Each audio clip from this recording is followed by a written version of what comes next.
ਸੈਭੰ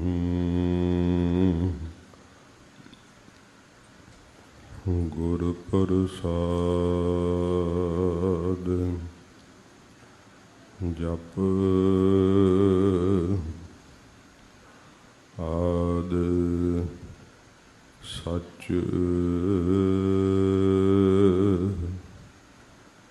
ਜੁਗਾਦ ਸੱਚ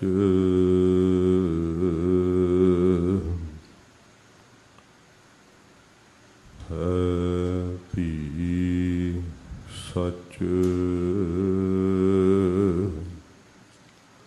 ਨਾਨਕ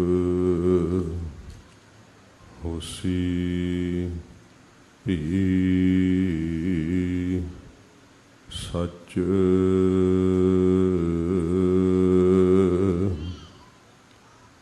ਪਹਿਨਾਸਨ ਦੁਰਮਤ ਹਰਨ ਕਲ ਮੈਂ ਹਰ ਕੋ ਨਾਮ ਨਿਸ ਦਿਨ ਜੋ ਨਾਨਕ ਭਜੈ ਸਫਲ ਹੋਏ ਤਿਹ ਕਾਮ ਤੂੰ ਚਾਉ ਸੱਜਣ ਮੈਡਿਆ ਦੇਈ ਸਿਸ ਉਤਾਰ ਨੈਣ ਮਹੰਜੇ ਤਰਸ ਦੇ ਕਦ ਪਸੀ ਦੀਦਾਰ ਅਮਿ ਦ੍ਰਿਸ਼ਟ ਸੁਭ ਕਰੈ ਹਰੈ ਅਗ ਪਾਪ ਸਕਲ ਮਲ ਕਾਮ ਕ੍ਰੋਧ ਹਰ ਲੋਭ ਮੋਹ ਵਸ ਕਰੈ ਸਭੈ ਬਲ ਸਦਾ ਸੁਖ ਮਨ ਵਸੈ ਦੁਖ ਸੰਸਾਰੈ ਖੋਵੈ ਗੁਰ ਨਵ ਨਿਧ ਦਰਿਆਓ ਜਨਮ ਹਮ ਕਾਲਖ ਤੋਵੈ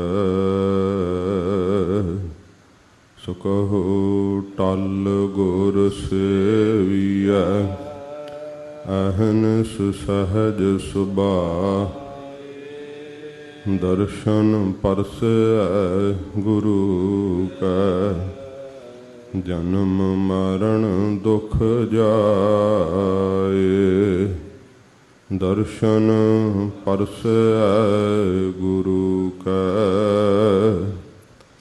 ਜਨਮ ਮਰਨ ਦੁਖ ਜਾਏ।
ਤਾ ਕੀ ਕੀਮਤ ਕਹਿਣ ਨਾ ਜਾਏ।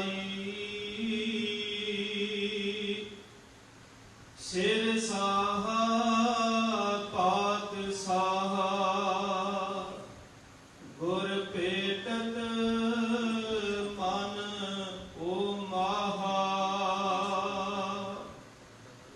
ਸਗਲ ਪਰਾਛਤ ਲਾਥੇ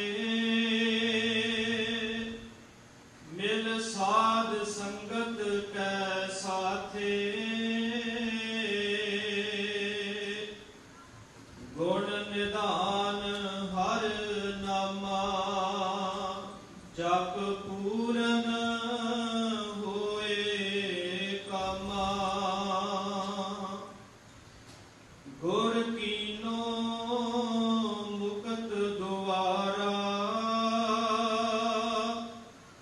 ਸਭ ਸ੍ਰਿਸ਼ਟ ਕਰੈ ਜੈਕਾਰਾ, ਨਾਨਕ ਪ੍ਰਭ ਮੇਰੇ ਸਾਥੇ ਜਨਮ ਮਰਨ ਭੈ ਲਾਥੇ,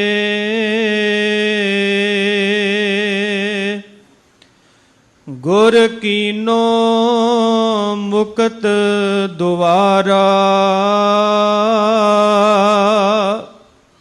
ਸਭ ਸ੍ਰਿਸ਼ਟ ਕਰੈ ਜੈਕਾਰਾ, ਨਾਨਕ ਪ੍ਰਭ ਮੇਰੇ ਸਾਥੇ ਜਨਮ ਮਰਨ ਭੈ ਲਾਥੇ।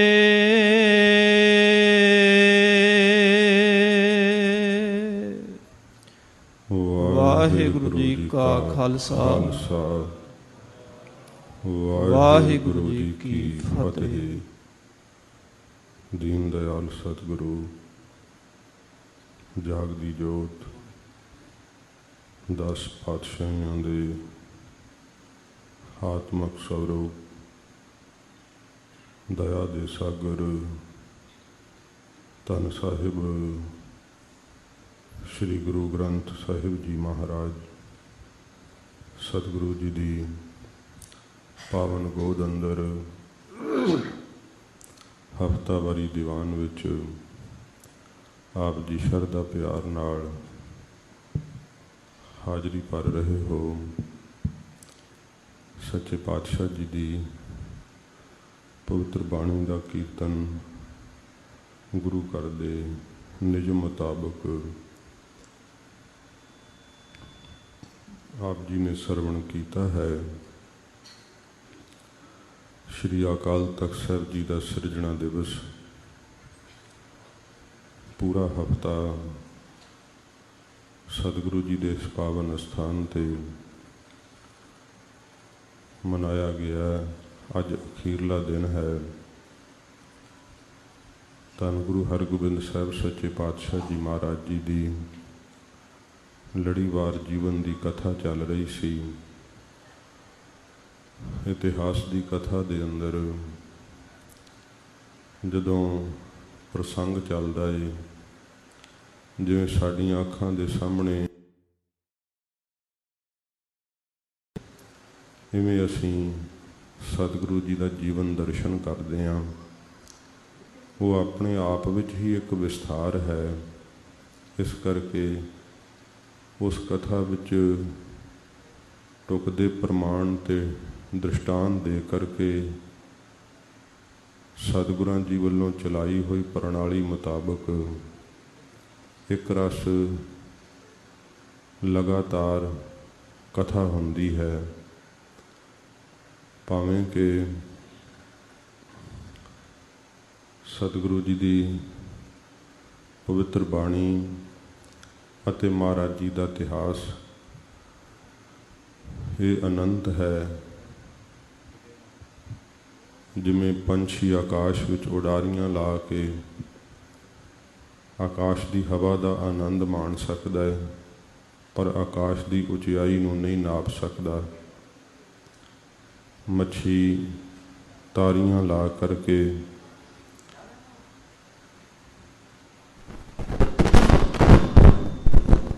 ਸਮੁੰਦਰ ਦੇ ਪਾਣੀ ਦਾ ਆਨੰਦ ਮਾਣ ਸਕਦੀ ਹੈ, ਪਰ ਸਮੁੰਦਰ ਦੀ ਡੂੰਘਾਈ ਨੂੰ ਨਹੀਂ ਨਾਪ ਸਕਦੀ।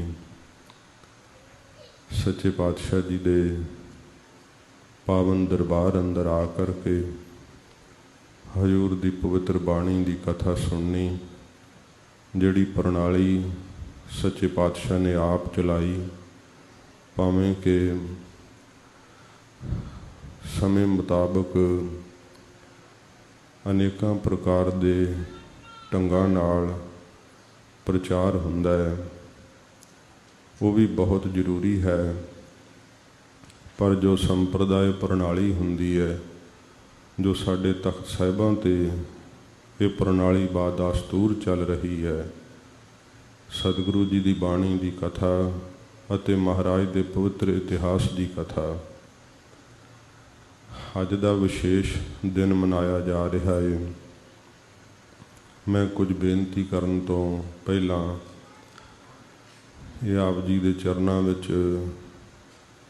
ਸਨਿਮਰ ਪਹਿਲਾਂ ਬੇਨਤੀ ਕਰਾਂਗਾ ਕਿ ਸਤਸੰਗਤ ਦਾ ਜਿਹੜਾ ਕਰਨ ਦਾ ਪਹਿਲੀ ਜਿਹੜੀ ਸ਼ਰਤ ਹੈ ਉਹ ਹੈ, ਮਹਾਰਾਜ ਜੀ ਨੇ ਕਿਹਾ, ਪ੍ਰਭ ਕੀ ਉਸਤਤ ਕਰੋ ਸੰਤ ਮੀਤ, ਸਾਵਧਾਨ ਏਕਾਗਰ ਚੀਤ। ਤੁਸੀਂ ਆਪਣੀਆਂ ਗੱਲਾਂ ਬਾਤਾਂ ਨੂੰ ਥੋੜ੍ਹੇ ਚਿਰ ਲਈ ਸੰਕੋਚ ਦਿਓ, ਕਿਉਂਕਿ ਸਰੋਤਾ ਜਦੋਂ ਜੁੜ ਕੇ ਸਾਹਮਣੇ ਕਥਾ ਸੁਣਦਾ ਹੈ ਤਾਂ ਕਰਕੇ ਹੀ ਬਖਤਾ ਕਥਾ ਕਰਨ ਦਾ ਬਲ ਪ੍ਰਾਪਤ ਕਰਦਾ ਹੈ। ਜੇ ਕਰਕੇ ਤੁਹਾਡੇ ਵੱਲੋਂ ਮੇਰੇ ਕੰਨਾਂ ਵਿੱਚ ਆਵਾਜ਼ ਪਵੇ ਤਾਂ ਬਿਰਤੀ ਉਖੜਨੀ, ਫਿਰ ਤੁਹਾਨੂੰ ਵੀ ਰਸ ਵਿੱਚ ਵਿਘਨ ਪਵੇਗਾ। ਅਤੇ ਮਹਾਰਾਜ ਜੀ ਨੇ ਵੀ ਇਹ ਵਾਕ ਕਹੇ ਕਿ ਹਰ ਜਸ ਮੈਂ ਜੋ ਬਾਤ ਚਲਾਵੈ, ਸੋ ਤਨਖਾਹੀਆ ਵੱਡੋ ਕਹਾਵੈ। ਪ੍ਰਬੰਧ ਕਰਦਿਆਂ ਕੋਈ ਜ਼ਰੂਰੀ ਬਚਨ ਕਰਨਾ ਵੀ ਪੈਂਦਾ ਹੈ, ਪਰ ਫਿਰ ਵੀ ਸਾਨੂੰ ਗੁਰੂ ਕੀ ਸੰਗਤ ਵਿੱਚ ਆਉਣ ਦਾ ਨਿਯਮ ਪਤਾ ਹੋਣਾ ਚਾਹੀਦਾ। ਮਹਾਰਾਜ ਦੀ ਸੰਗਤ ਵਿੱਚ ਕਿਵੇਂ ਆਈਦਾ? ਜੇ ਤੁਸੀਂ ਬੱਚਿਆਂ ਲਈ ਇਹ ਪਲੇ ਗਰਾਊਂਡ ਬਣਾ ਕੇ ਰੱਖੋਗੇ, ਇਬਾਦਤ ਵਿੱਚ ਕਿਵੇਂ ਜੁੜੋਗੇ? ਕਿਉਂਕਿ ਸੰਗਤ ਕੇਵਲ ਇੱਕ ਜਾਣਕਾਰੀ ਦਾ ਮਾਧਿਅਮ ਨਹੀਂ ਹੈ। ਜਾਣਕਾਰੀ ਵੀ ਭਾਵੇਂ ਬਹੁਤ ਪ੍ਰਾਪਤ ਹੁੰਦੀ ਹੈ, ਜੀਵ ਨੂੰ ਜੰਮਣ ਅਤੇ ਮਰਨ ਬਾਰੇ ਗਿਆਤ ਹੋ ਜਾਂਦਾ ਹੈ, ਪਰ ਸਾਧ ਸੰਗਤ ਜੀ, ਇਹ ਪਰਮ ਆਨੰਦ ਵਿੱਚ ਸਮਾਉਣ ਵਾਸਤੇ ਸਤਿਗੁਰਾਂ ਜੀ ਨੇ ਸਾਨੂੰ ਇੱਕ ਰਾਹ ਬਖਸ਼ਿਸ਼ ਕੀਤਾ ਕਲਯੁਗ ਦੇ ਅੰਦਰ। ਜਦੋਂ ਕੋਈ ਵੀ ਦੁਖੀ ਸਤਿਗੁਰਾਂ ਦੇ ਚਰਨਾਂ ਵਿੱਚ ਪੁਕਾਰ ਕਰਦਾ, ਧੰਨ ਗੁਰੂ ਨਾਨਕ ਦੇਵ ਸੱਚੇ ਪਾਤਸ਼ਾਹ ਮਹਾਰਾਜ ਹਜ਼ੂਰ ਉਸ ਨੂੰ ਸੰਗਤ ਕਰਨ ਦੀ ਪ੍ਰੇਰਨਾ ਕਰਦੇ। ਧਰਮਸ਼ਾਲਾ ਮਹਾਰਾਜ ਜੀ ਨੇ ਕਾਇਮ ਕੀਤੀਆਂ। ਧਰਮਸ਼ਾਲਾ ਦੇ ਅੰਦਰ ਸ਼ਬਦ ਕੀਰਤਨ ਕਰਨ ਦੀ ਸੱਚੇ ਪਾਤਸ਼ਾਹ ਨੇ ਆਗਿਆ ਕੀਤੀ। ਜੇਕਰ ਕਿ ਸਾਨੂੰ ਸੰਗਤ ਨਾ ਕਰਨੀ ਆਈ, ਫਿਰ ਸਾਡੇ ਮਨ ਦੇ ਦੁੱਖ ਨਹੀਂ ਦੂਰ ਹੋ ਸਕਦੇ। ਸੋ ਬੇਨਤੀ ਹੈ, ਆਪ ਹਫ਼ਤੇ ਵਿੱਚ ਜੇ ਇੱਕ ਦਿਨ ਆਪ ਆਉਣੇ ਹੋ ਤਾਂ ਵੀ ਉਹ ਇੱਕ ਦਿਨ ਦੇ ਵਿੱਚ ਕੱਢਿਆ ਹੋਇਆ 1-2 ਘੰਟੇ ਦਾ ਸਮਾਂ ਸਫਲ ਹੋਵੇ, ਪ੍ਰਭੂ ਦੀ ਯਾਦ ਵਿੱਚ ਮਨ ਜੁੜੇ, ਤਾਂ ਕਰਕੇ ਜੀਵਨ ਦਾ ਲਕਸ਼ ਪਤਾ ਲੱਗ ਸਕੇ। ਜਿੰਨਾ ਚਿਰ ਮਨੁੱਖ ਜਿਉਂਦਾ ਹੈ, ਸਮਾਜ ਦਾ ਪ੍ਰਭਾਵ ਇੰਨਾ ਜ਼ਿਆਦਾ ਮਨ 'ਤੇ ਪੈ ਜਾਂਦਾ ਹੈ, ਉਹਨੂੰ ਪਤਾ ਨਹੀਂ ਕਿ ਮੇਰੇ ਜੀਵਨ ਦਾ ਮਨੋਰਥ ਕੀ ਹੈ, ਮੈਂ ਸੰਸਾਰ ਵਿੱਚ ਕਿਸ ਕਾਰਜ ਵਾਸਤੇ ਆਇਆ। ਖੁੰਝ ਜਾਂਦਾ ਹੈ, ਆਪਣੇ ਨਿਸ਼ਾਨੇ ਤੋਂ ਭਟਕ ਜਾਂਦਾ ਹੈ। ਸਤਸੰਗਤ ਸਾਨੂੰ ਸਾਡਾ ਲਕਸ਼ ਦਿਖਾਉਂਦੀ ਹੈ ਕਿ ਤੂੰ ਕਿੱਧਰ ਨੂੰ ਤੁਰ ਰਿਹਾ ਅਤੇ ਤੈਨੂੰ ਕਿੱਧਰਲੇ ਪਾਸੇ ਤੁਰਨਾ ਚਾਹੀਦਾ ਹੈ। ਸਾਧ ਸੰਗਤ ਜੀ, ਸਤਿਗੁਰੂ ਧੰਨ ਗੁਰੂ ਹਰਗੋਬਿੰਦ ਸਾਹਿਬ ਸੱਚੇ ਪਾਤਸ਼ਾਹ ਜੀ ਮਹਾਰਾਜ ਹਜ਼ੂਰ ਨੇ ਗੁਰਿਆਈ ਤਖਤ 'ਤੇ ਬੈਠ ਕਰਕੇ ਸੱਚੇ ਪਾਤਸ਼ਾਹ ਜੀ ਨੇ ਤਖਤ ਦੀ ਸਿਰਜਣਾ ਕੀਤੀ, ਜਿਸ ਦਾ ਨਾਮ ਅਕਾਲ ਬੁੰਗਾ ਪ੍ਰਸਿੱਧ ਹੋਇਆ ਸੀ। ਸੱਚੇ ਪਾਤਸ਼ਾਹ ਜੀ ਦੇ ਪਾਵਨ ਅਸਥਾਨਾਂ ਦੇ ਅੰਦਰ ਹੋਰ ਵੀ ਨਾਮ ਭਾਵੇਂ ਬੁੰਗਾ ਸਾਹਿਬ ਤੋਂ ਪ੍ਰਸਿੱਧ ਨੇ, ਪਰ ਇਹ ਵਿਸ਼ੇਸ਼ ਅਸਥਾਨ ਗੁਰੂ ਹਰਗੋਬਿੰਦ ਸਾਹਿਬ ਸੱਚੇ ਪਾਤਸ਼ਾਹ ਜੀ ਨੇ ਗੁਰਿਆਈ ਤਖਤ ਤੇ ਵਿਰਾਜਮਾਨ ਹੋ ਕਰਕੇ ਸਤਿਗੁਰਾਂ ਜੀ ਨੇ ਇਸ ਦੀ ਸਿਰਜਣਾ ਕੀਤੀ। ਸਿੱਖ ਰਾਜ ਦੇ ਵਕਤ ਇਸ ਦੀਆਂ ਮੰਜ਼ਲਾਂ ਸਮੇਂ-ਸਮੇਂ ਸਿਰ ਬਣੀਆਂ। ਹਜੂਰ ਜਿਹੜਾ ਤਖਤ ਬਣਵਾਇਆ ਸੀ ਉਹ ਤਖਤ ਅੱਜ ਵੀ ਮੌਜੂਦ ਹੈ। ਜੋ ਭੁਲੇਖਾ ਪਾਉਣ ਦਾ ਯਤਨ ਕਰਦੇ ਹੈ ਤੇ ਦਮਦਮੀ ਟਕਸਾਲ ਦੀ ਸਰਵਉੱਚ ਕੀਤੀ ਹੋਈ ਸੇਵਾ ਨੂੰ ਕਿਸੇ ਪ੍ਰਕਾਰ ਠੇਸ ਪਹੁੰਚਾਉਣ ਦਾ ਯਤਨ ਕਰਦੇ ਹੈ, ਉਹਨਾਂ ਦਾ ਇਹ ਕਹਿਣਾ ਹੈ ਕਿ ਹਜੂਰ ਦਾ ਬਣਾਇਆ ਹੋਇਆ ਤਖਤ ਢਾਹ ਦਿੱਤਾ ਗਿਆ ਸੀ। ਜਦੋਂ ਕਿ ਸਾਧ ਸੰਗਤ ਜੀ, ਜਿਹੜਾ ਤਖਤ ਸਰਕਾਰ ਨੇ ਬਣਾਇਆ ਸੀ ਉਹ ਸਿੱਖ ਸੰਗਤਾਂ ਨਹੀਂ ਸੀ ਮਨਜ਼ੂਰ ਕੀਤਾ, ਪਰ ਜਿਹੜਾ ਤਖਤ ਸਤਿਗੁਰਾਂ ਜੀ ਨੇ ਬਣਾਇਆ ਸੀ ਨਾ, ਥੱਲੇ ਥੜਾ ਸਾਹਿਬ ਸੀ ਜੋ, ਉਸ ਦੀ ਇੱਕ ਵੀ ਇੱਟ ਨੂੰ ਕਿਸੇ ਪ੍ਰਕਾਰ ਹਿਲਾਇਆ ਨਹੀਂ ਗਿਆ। ਅੱਜ ਵੀ ਸੰਗਤਾਂ ਸ਼ੀਸ਼ੇ ਵਿੱਚ ਦੀ ਉਸ ਨਿੱਕੀ ਇੱਟ ਦਾ ਦਰਸ਼ਨ ਕਰਦੀਆਂ ਹਨ। ਸ੍ਰੀ ਅਕਾਲ ਤਖਤ ਸਾਹਿਬ ਦੀ ਸਿਰਜਣਾ ਸਾਧ ਸੰਗਤ ਜੀ, ਇਹ ਉਹੋ ਹੀ ਸਿਧਾਂਤ ਹੈ ਜੋ ਸਤਿਗੁਰੂ ਜੀ ਨੇ 10ਵੇਂ ਜਾਮੇ ਵਿੱਚ ਸੰਤ ਤੇ ਸਿਪਾਹੀ ਵਾਲਾ ਸਿਧਾਂਤ ਬਖਸ਼ਿਸ਼ ਕੀਤਾ। ਭਗਤੀ ਤੇ ਸ਼ਕਤੀ ਦਾ ਪ੍ਰਤੀਕ ਖਾਲਸਾ ਸਿਰਜਣਾ ਕੀਤੀ। ਸੱਚਖੰਡ ਸ੍ਰੀ ਹਰਿਮੰਦਰ ਸਾਹਿਬ ਭਗਤੀ ਦਾ ਪ੍ਰਤੀਕ ਹੈ। ਸ੍ਰੀ ਅਕਾਲ ਤਖਤ ਸਾਹਿਬ ਸਿੱਖਾਂ ਦੀ ਰਾਜਸੀ ਸ਼ਕਤੀ ਦਾ ਪ੍ਰਤੀਕ ਹੈ। ਸੱਚੇ ਪਾਤਸ਼ਾਹ ਜੀ ਨੇ ਭਗਤੀ ਦੇ ਅੱਗੇ ਸ਼ਕਤੀ ਨੂੰ ਝੁਕਿਆ ਹੋਇਆ ਵਿਖਾਇਆ। ਜੇਕਰ ਕਿ ਪ੍ਰਭੂ ਦੀ ਬੰਦਗੀ ਵਿੱਚ ਪੂਰੇ ਹੋ ਤਾਂ ਵਾਹਿਗੁਰੂ ਵੱਲੋਂ ਇਹੋ ਜਿਹੀ ਅਲੌਕਿਕ ਸ਼ਕਤੀ ਪ੍ਰਾਪਤ ਹੁੰਦੀ ਹੈ, ਜਿਸ ਕਰਕੇ ਕਿ ਸਵੈ ਮਾਣ ਨਾਲ ਜਿਉਣ ਦੀ ਦਾਤ ਪ੍ਰਾਪਤ ਹੁੰਦੀ ਹੈ। ਸੰਸਾਰ ਦੇ ਅੰਦਰ ਜਿਹੜੇ ਕੋਈ ਬੰਦਗੀ ਵਿੱਚ ਲੱਗੇ, ਜਦੋਂ ਜਰਵਾਣਿਆਂ ਨੇ ਉਹਨਾਂ ਨੂੰ ਜਦੋਂ ਬੰਦਗੀ ਕਰਨ ਤੋਂ ਇਸ ਪ੍ਰਕਾਰ ਬਹੁਤ ਜ਼ਿਆਦਾ ਬੇਪਤ ਕੀਤਾ, ਉਹਨਾਂ ਕੋਲ ਇਹੋ ਜਿਹਾ ਕੋਈ ਸਾਧਨ ਨਹੀਂ ਸੀ ਕਿ ਉਹ ਆਪਣੀ ਰੱਖਿਆ ਆਪ ਕਰ ਸਕਦੇ। ਪੁਰਾਣਕ ਸਾਖੀਆਂ ਦਾ ਬੇਅੰਤ ਜ਼ਿਕਰ ਹੈ। ਜਦੋਂ ਵਿਸ਼ਵਾਮਿੱਤਰ ਵਰਗੇ ਵੀ ਤਪ ਕਰਦਿਆਂ ਹੋਇਆਂ ਸਹਾਇਤਾ ਮੰਗਦੇ ਹੈ ਤਾਂ ਛਤਰੀਆਂ ਦੀ ਸਹਾਇਤਾ ਮੰਗਦੇ ਹੈ। ਜਦੋਂ ਕੋਈ ਰਿਸ਼ੀ ਮੁਨੀ ਦੈਂਤਾਂ ਦਾ ਸੁਤਾਇਆ ਹੋਇਆ, ਫਿਰ ਕਹਿੰਦੇ ਹੈ ਕਿ ਦਸ਼ਰਥ ਰਾਜੇ ਕੋਲ ਆ ਕਰਕੇ ਕਹਿੰਦੇ ਆ ਕਿ ਸਾਡੀ ਜਿਹੜੀ ਉਹ ਸਹਾਇਤਾ ਕਰੋ। ਸ਼੍ਰੀ ਰਾਮ ਚੰਦਰ ਜੀ ਸ਼ਸਤਰਾਂ ਨਾਲ ਯੁੱਧ ਕਰਕੇ ਰਿਸ਼ੀਆਂ ਦੇ ਤਪ ਦੇ ਵਿੱਚ ਕੋਈ ਵਿਘਨ ਨਾ ਪਾਵੇ ਤੇ ਸਹਾਇਤਾ ਕਰਦੇ ਆ।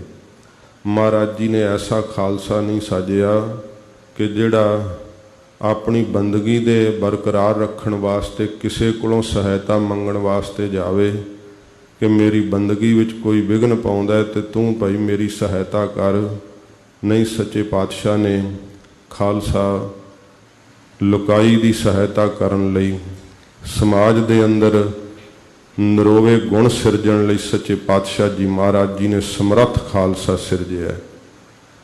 ਗੁਰੂ ਹਰਗੋਬਿੰਦ ਸਾਹਿਬ ਸੱਚੇ ਪਾਤਸ਼ਾਹ ਜੀ ਮਹਾਰਾਜ ਦੀ ਕੀਤੀ ਹੋਈ ਹੈ ਸ੍ਰੀ ਅਕਾਲ ਤਖਤ ਸਾਹਿਬ ਜੀ ਦੀ ਸਿਰਜਣਾ। ਗੁਰੂ ਨਾਨਕ ਸਾਹਿਬ ਜੀ ਦਾ ਗੁਰਿਆਈ ਤਖਤ, ਜਿਸ ਦੀ ਬਾਬਤ ਭੱਟਾਂ ਨੇ ਰਾਜ ਜੋਗ ਤਖਤ ਕਿਹਾ ਹੈ। ਜਦੋਂ ਗੁਰੂ ਅਮਰਦਾਸ ਸਾਹਿਬ ਜੀ ਮਹਾਰਾਜ ਬਖਸ਼ਿਸ਼ ਕੀਤੀ ਹੈ, ਬਹੁਤ ਥਾਵਾਂ 'ਤੇ ਸਤਿਗੁਰਾਂ ਜੀ ਦੇ ਇਸ ਪਾਵਨ ਤਖਤ ਨੂੰ ਭੱਟਾਂ ਨੇ ਰਾਜ ਜੋਗ ਤਖਤ ਕਹਿ ਕੇ ਸੰਬੋਧਨ ਕੀਤਾ ਹੈ ਤੇ ਕਹਿੰਦੇ ਨੇ ਕਿ ਇਹ ਹੀ ਗੁਰੂ ਨਾਨਕ ਸਾਹਿਬ ਜੀ ਦਾ ਰਾਜ ਜੋਗ ਤਖਤ ਸੀ, ਜਿਹੜਾ ਰਾਜ ਜੋਗ ਤਖਤ ਦੀਨ ਗੁਰੂ ਰਾਮਦਾਸ। ਗੁਰੂ ਰਾਮਦਾਸ ਸੱਚੇ ਪਾਤਸ਼ਾਹ ਜੀ ਮਹਾਰਾਜ ਨੂੰ ਗੁਰੂ ਅਮਰਦਾਸ ਸਾਹਿਬ ਜੀ ਸੱਚੇ ਪਾਤਸ਼ਾਹ ਜੀ ਨੇ ਦੇਣਾ ਕੀਤਾ। ਸਾਧ ਸੰਗਤ ਜੀ, ਜਿੱਥੇ ਅੱਜ ਆਪਾਂ ਸਤਿਗੁਰਾਂ ਜੀ ਦਾ ਸਿਰਜਿਆ ਹੋਇਆ ਪਾਵਨ ਤਖਤ, ਉਹ ਪਵਿੱਤਰ ਦਿਹਾੜਾ ਮਨਾਉਣ ਨੂੰ ਇਕੱਤਰ ਹੋਏ ਹਾਂ, ਸੱਚੇ ਪਾਤਸ਼ਾਹ ਜੀ ਮਹਾਰਾਜ ਸਾਨੂੰ ਹਿਰਦੇ ਦੇ ਅੰਦਰ ਪਿਆਰ ਦਾ ਤਖਤ ਵੀ ਸਿਰਜਣ ਦੀ ਜਿਹੜੀ ਸਤਿਗੁਰੂ ਜੀ ਸਾਨੂੰ ਗਰੀਬ ਨਵਾਜ ਸੋਝੀ ਦਿੰਦੇ ਹੈ, ਹਜੂਰ ਸੰਕੇਤ ਦਿੰਦੇ ਹੈ। ਕਿਉਂਕਿ ਜੇ ਸਾਡੇ ਹਿਰਦੇ ਦੇ ਅੰਦਰ ਪਿਆਰ ਦਾ ਉਹ ਤਖਤ ਸਿਰਜਿਆ ਹੋਇਆ, ਅਕਾਲ ਪੁਰਖ ਵਾਹਿਗੁਰੂ ਦਾ ਉਸ ਤਖਤ ਦੇ ਉੱਤੇ ਵਾਸ ਹੁੰਦਾ ਹੈ। ਇਹ ਗੁਰੂ ਰਾਮਦਾਸ ਸਾਹਿਬ ਜੀ ਦਾ ਜੀਵਨ ਗਵਾਹੀ ਦਿੰਦਾ ਹੈ। ਸੱਚੇ ਪਾਤਸ਼ਾਹ ਗੁਰੂ ਅਮਰਦਾਸ ਸਾਹਿਬ ਜੀ ਨੇ ਆਗਿਆ ਕੀਤੀ ਸੀ ਥੜੇ ਬਣਾਉਣ ਵਾਸਤੇ, ਤੇ ਸਤਿਗੁਰਾਂ ਜੀ ਨੇ ਪਰਖ ਕੀਤੀ ਸੀਗੀ। ਬਾਣੀ ਨੇ ਕਿਹਾ ਕਿ ਸਭ ਵਿਦ ਮਾਨਿਓ ਮਨ, ਤਬ ਹੀ ਭਇਓ ਪ੍ਰਸੰਨ, ਰਾਜ ਜੋਗ ਤਖਤ ਦੀਨ ਗੁਰੂ ਰਾਮਦਾਸ। ਜਦੋਂ ਸਤਿਗੁਰਾਂ ਦਾ ਸਭ ਤਰੀਕਿਆਂ ਨਾਲ ਮਨ ਪ੍ਰਸੰਨ ਹੋਇਆ, ਮਹਾਰਾਜ ਸੱਚੇ ਪਾਤਸ਼ਾਹ ਜੀ ਨੂੰ ਅਗਲੇ ਦਿਨ ਜਿਹੜਾ ਸੀਗਾ ਇਹ ਸਾਧ ਸੰਗਤ ਜੀ ਭਾਈ ਰਾਮਾ ਨੇ ਜਵਾਬ ਦੇ ਦਿੱਤਾ ਸੀ। ਸਤਿਗੁਰੂ ਜੀ ਨੂੰ ਕਿਹਾ ਕਿ ਮਹਾਰਾਜ ਤੁਹਾਡੀ ਉਮਰ ਵਡੇਰੀ ਹੋ ਗਈ। ਹਜੂਰ ਨੇ ਤੀਸਰੇ ਦਿਨ ਤੱਕ ਵੀ ਥੜੇ ਢਵਾਤੇ ਸੀ, ਤੇ ਤੀਸਰੇ ਦਿਨ ਦਾ ਥੜਾ ਤਾਂ ਭਾਈ ਰਾਮਾ ਨੇ ਕਿਹਾ ਮੈਂ ਨਹੀਂ ਢਾਉਣਾ, ਇਹਦੇ 'ਚ ਕੀ ਨੁਕਸ ਹੈ, ਸਾਰਾ ਦਿਨ ਲਾ ਕੇ ਬਣਾਇਆ ਹੈ। ਗੁਰੂ ਰਾਮਦਾਸ ਸੱਚੇ ਪਾਤਸ਼ਾਹ ਜੀ ਨੂੰ ਕਿਹਾ ਕਿ ਭਾਈ ਪੁਰਖਾ ਤੇਰਾ ਇਹ ਥੜਾ ਠੀਕ ਨਹੀਂ ਬਣਿਆ, ਢਾ ਦਿਓ ਇਸ ਨੂੰ। ਸਤਿਗੁਰੂ ਜੀ ਨੇ ਨਾਲੇ ਢਾਉਣਾ ਸ਼ੁਰੂ ਕੀਤਾ ਤੇ ਨਾਲੇ ਆਖਿਆ ਗਰੀਬ ਨਵਾਜ ਸਾਨੂੰ ਇੰਨੀ ਅਕਲ ਨਹੀਂ, ਸਾਨੂੰ ਇੰਨੀ ਸੋਝੀ ਨਹੀਂ, ਜਿਹੋ ਜੇ ਥੜੇ ਤੇ ਆਪ ਬੈਠਣਾ ਚਾਹੁੰਦੇ ਹੋ ਮਹਾਰਾਜ ਸਾਨੂੰ ਉਹ ਬੁੱਧ ਵੀ ਦਿਓ, ਅਸੀਂ ਉਹੋ ਜਿਹਾ ਥੜਾ ਬਣਾ ਸਕੀਏ। ਸੱਚੇ ਪਾਤਸ਼ਾਹ ਜੀ ਨੇ ਇੰਨੀ ਗਰੀਬੀ ਤੇ ਨਿਮਰਤਾ ਵੇਖ ਕਰਕੇ ਆਖਿਆ ਸੀ ਭਾਈ ਪੁਰਖਾ ਅਸੀਂ ਇਹ ਬਾਹਰਲੇ ਬਣੇ ਥੜਿਆਂ ਤੇ ਨਹੀਂ ਬੈਠਣਾ, ਅਸੀਂ ਤਾਂ ਅੰਦਰਲੇ ਤਖਤ ਤੇ ਬੈਠਦੇ ਹਾਂ, ਪਿਆਰ ਦਾ ਤਖਤ ਜਿਹੜਾ ਤੇਰੇ ਅੰਦਰ ਬਣ ਚੁੱਕਾ ਹੈ। ਸੱਚੇ ਪਾਤਸ਼ਾਹ ਜੀ ਮਹਾਰਾਜ ਜੀ ਨੇ ਆਪਣੀ ਗੁਰਿਆਈ ਜੋਤ, ਆਪਣਾ ਗੁਰਿਆਈ ਤਖਤ ਸੱਚੇ ਪਾਤਸ਼ਾਹ ਜੀ ਨੇ ਬਖਸ਼ਿਸ਼ ਕੀਤਾ, ਤੇ ਹਜੂਰ ਨੇ ਇਹ ਰੀਤ ਤੋਰੀ। ਗੁਰੂ ਨਾਨਕ ਸਾਹਿਬ ਜੀ ਮਹਾਰਾਜ ਜਿਵੇਂ ਗੁਰੂ ਅੰਗਦ ਸਾਹਿਬ ਦੇ ਚਰਨਾਂ ਤੇ ਨਮਸਕਾਰ ਕੀਤੀ ਸੀ, ਇਵੇਂ ਹੀ ਸਤਿਗੁਰਾਂ ਜੀ ਜਦੋਂ ਅੱਗੇ ਬਖਸ਼ਿਸ਼ ਕਰਦੇ ਤਾਂ ਮਹਾਰਾਜ ਸੱਚੇ ਪਾਤਸ਼ਾਹ ਨਮਸਕਾਰ ਕਰਦੇ ਚਰਨਾਂ ਤੇ। ਸੱਚੇ ਪਾਤਸ਼ਾਹ ਜੀ ਦੇ ਘਰ ਦਾ ਇਹ ਸਿਧਾਂਤ ਪੰਜਵੇਂ ਸਰੂਪ ਤੱਕ ਸਤਿਗੁਰਾਂ ਜੀ ਨੇ ਸ਼ਾਂਤਮਈ ਰਹਿ ਕਰਕੇ ਸਿੱਖੀ ਦਾ ਉਪਦੇਸ਼ ਦਿੱਤਾ ਹੈ।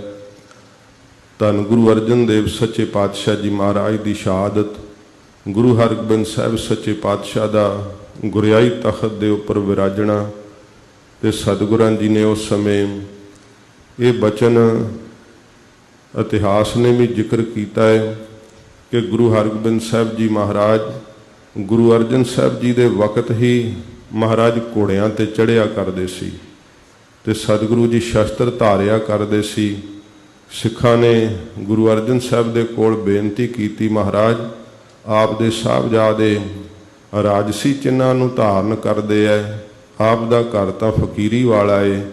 ਸਤਿਗੁਰੂ ਜੀ ਨੇ ਸਿੱਖਾਂ ਨੂੰ ਇਹ ਬਚਨ ਕਹਿਣੇ ਕਿ ਸਮਾਂ ਜੋ ਆਵੇਗਾ ਉਸ ਸਮੇਂ ਸਾਨੂੰ ਜਿੱਥੇ ਜੋਗ ਹੈ ਗੁਰੂ ਨਾਨਕ ਸਾਹਿਬ ਦੇ ਘਰ ਦੇ ਅੰਦਰ, ਉੱਥੇ ਰਾਜ ਦੀ ਵੀ ਸ਼ਕਤੀ ਪ੍ਰਗਟ ਕਰਨੀ ਪਵੇਗੀ।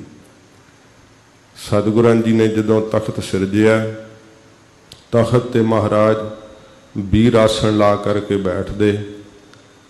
ਸਤਿਗੁਰੂ ਗਰੀਬ ਨਿਵਾਸ ਸੱਚੇ ਪਾਤਸ਼ਾਹ ਦਾ ਇਤਿਹਾਸ ਦੱਸਦਾ ਹੈ ਕਿ ਹਜੂਰ ਨੇ ਧੰਨ ਗੁਰੂ ਗੋਬਿੰਦ ਸਿੰਘ ਸਾਹਿਬ ਸੱਚੇ ਪਾਤਸ਼ਾਹ ਜੀ ਵੀ ਜਦੋਂ ਤਖਤ ਤੇ ਬੈਠਦੇ ਤਾਂ ਵੀਰ ਆਸਣ ਲਾ ਕੇ ਮਹਾਰਾਜ ਜੀ ਬੈਠਿਆ ਕਰਦੇ। ਜੇ ਬਾਣੀ ਵੀ ਉਚਾਰਨ ਕੀਤੀ ਹੈ ਤਾਂ ਸਤਿਗੁਰਾਂ ਨੇ ਵੀਰ ਆਸਣ ਲਾ ਕਰਕੇ ਇੱਕ ਓੰਕਾਰ ਤੋਂ ਲੈ ਕੇ 18, 10, 20 ਤੱਕ ਆਪਣੇ ਸ਼੍ਰੀ ਕੰਠ ਤੋਂ ਬਾਣੀ ਉਚਾਰਨ ਕੀਤੀ ਹੈ।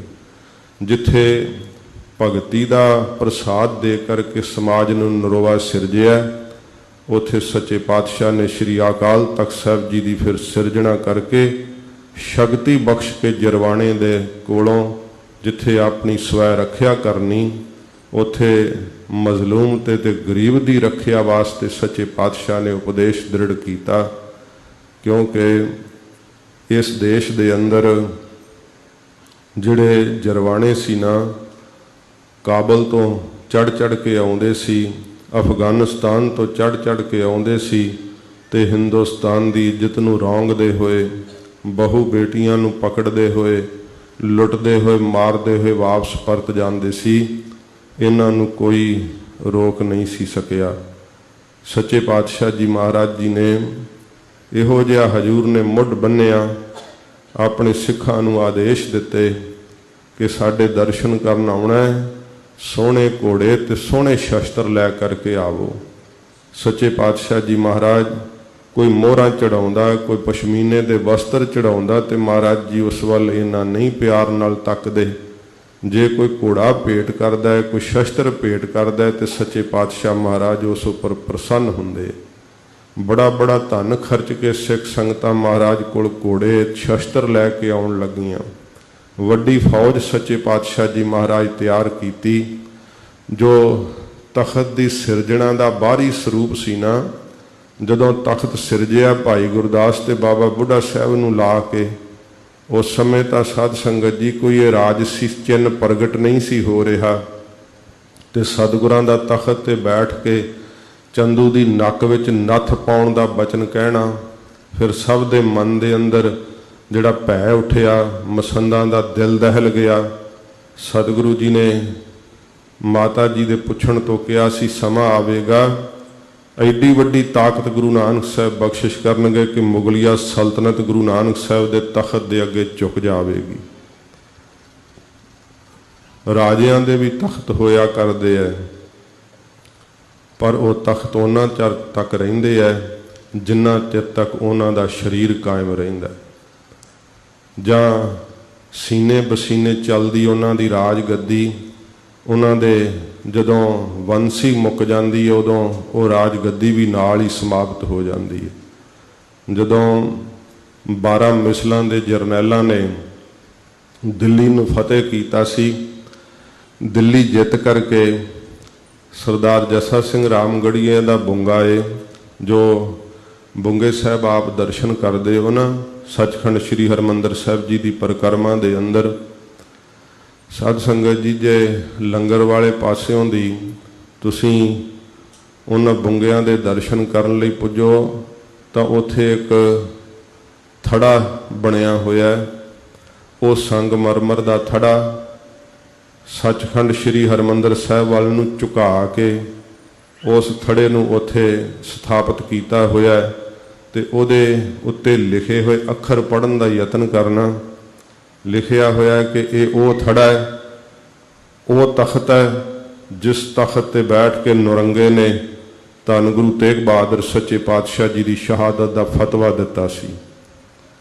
ਇਹ ਉਹੀ ਦਿੱਲੀ ਦਾ ਤਖਤ ਹੈ ਜਿੱਥੇ ਬੈਠ ਕਰਕੇ ਤਵਸਬੀ ਰਾਜਿਆਂ ਨੇ ਹਿੰਦੁਸਤਾਨ ਦੀ ਆਬਰੂ ਨੂੰ ਰੌਂਗ ਦਿੱਤਾ ਸੀ।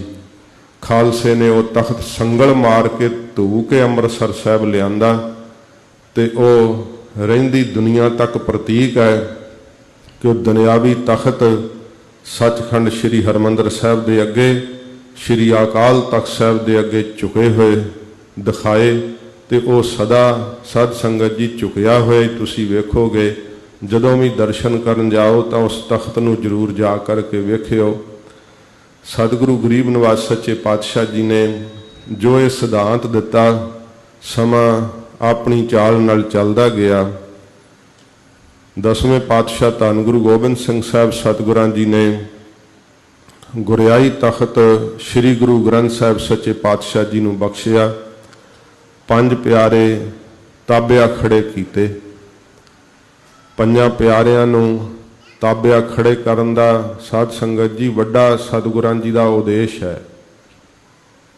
ਸਤਿਗੁਰਾਂ ਜੀ ਨੇ ਪੰਥ ਨੂੰ ਅਤੇ ਸ੍ਰੀ ਗੁਰੂ ਗ੍ਰੰਥ ਸਾਹਿਬ ਸੱਚੇ ਪਾਤਸ਼ਾਹ ਜੀ ਨੂੰ ਇਹ ਮਹਾਰਾਜ ਜੀ ਨੇ ਵਡਿਆਈ ਬਖਸ਼ਿਸ਼ ਕੀਤੀ ਹੈ। ਮਹਾਂਪੁਰਖਾਂ ਦੇ ਬਚਨ ਕਹੇ ਹੋਏ ਕਿ ਪੰਥ ਨੂੰ ਗੁਰਿਆਈ ਦੇਣ ਦਾ ਥਾਂ ਚਮਕੌਰ ਸਾਹਿਬ ਦੀ ਕੱਚੀ ਗੜੀ ਹੈ।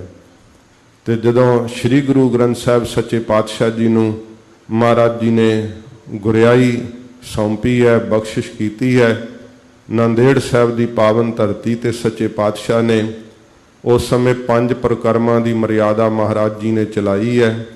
5 ਪਰਿਕਰਮਾ ਕੀਤੀਆਂ ਸ੍ਰੀ ਗੁਰੂ ਗ੍ਰੰਥ ਸਾਹਿਬ ਜੀ ਦੀਆਂ। 5 ਪੈਸੇ ਤੇ ਨਾਰੀਅਲ ਭੇਟ ਕਰਕੇ ਮਹਾਰਾਜ ਜੀ ਨੇ ਗੁਰਿਆਈ ਜੋਤ ਸ੍ਰੀ ਗੁਰੂ ਗ੍ਰੰਥ ਸਾਹਿਬ ਜੀ ਦੇ ਅੰਦਰ ਟਿਕਾਉਣਾ ਕੀਤੀ ਹੈ। ਭਾਵੇਂ ਕਿ ਪਹਿਲੇ ਸਰੂਪ ਤੋਂ ਹੀ ਸ਼ਬਦ ਨੂੰ ਗੁਰੂ ਸਤਿਗੁਰਾਂ ਜੀ ਨੇ ਕਥਨ ਕੀਤਾ ਹੈ।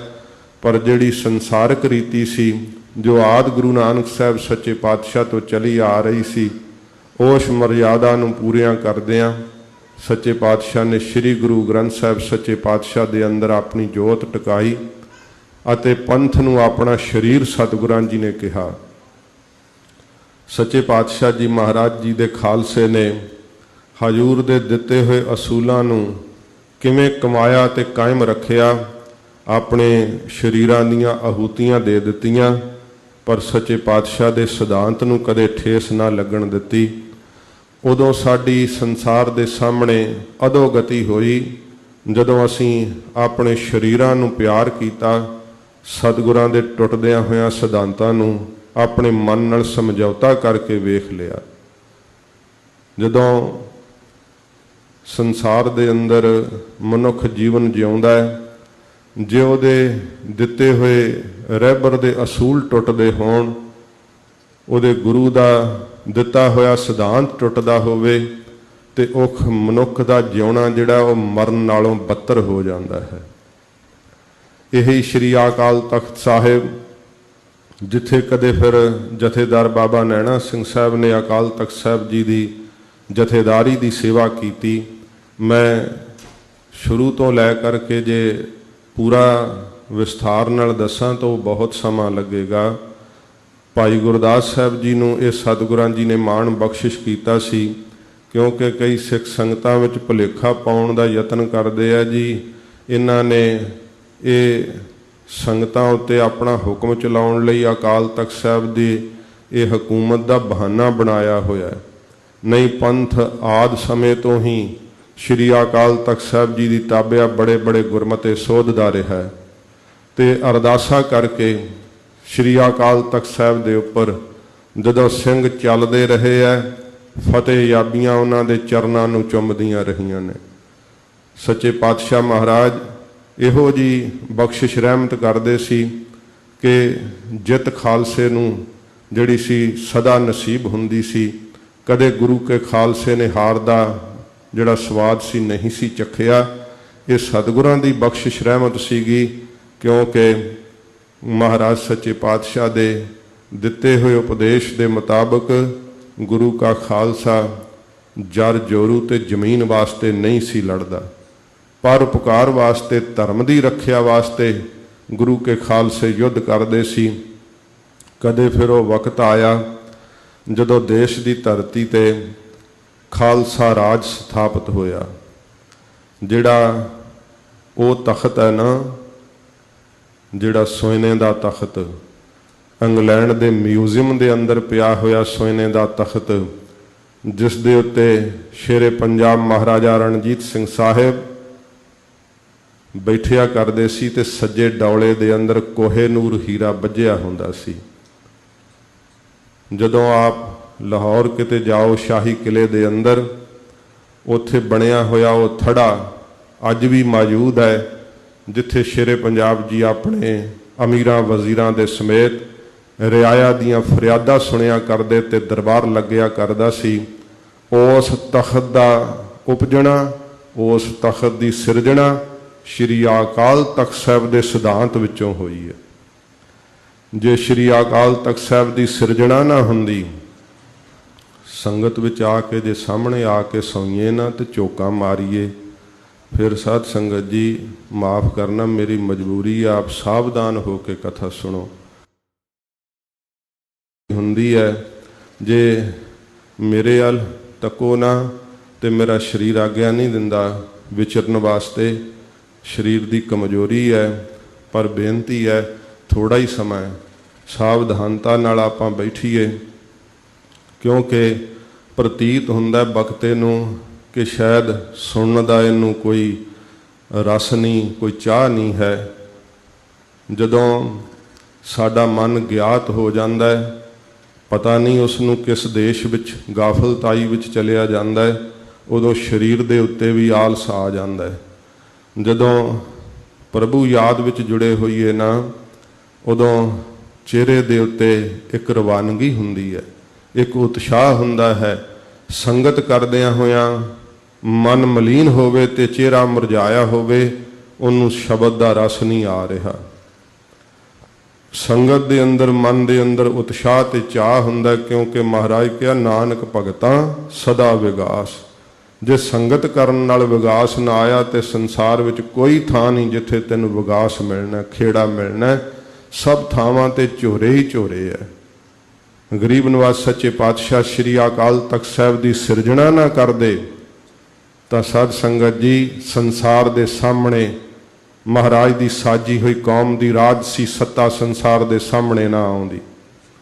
ਅੱਜ ਵੀ ਸੰਸਾਰ ਦੇ ਅੰਦਰ ਉਹ ਲੋਕ ਇਹ ਕਹਿਣ ਦਾ ਦਾਅਵਾ ਕਰਦੇ ਹੈ ਕਿ ਸਿੱਖੀ ਦੀ ਸਿਰਜਣਾ ਤਾਂ ਮਹਾਰਾਜ ਨੇ ਕੇਵਲ ਸੇਵਾ ਲਈ ਕੀਤੀ ਸੀ।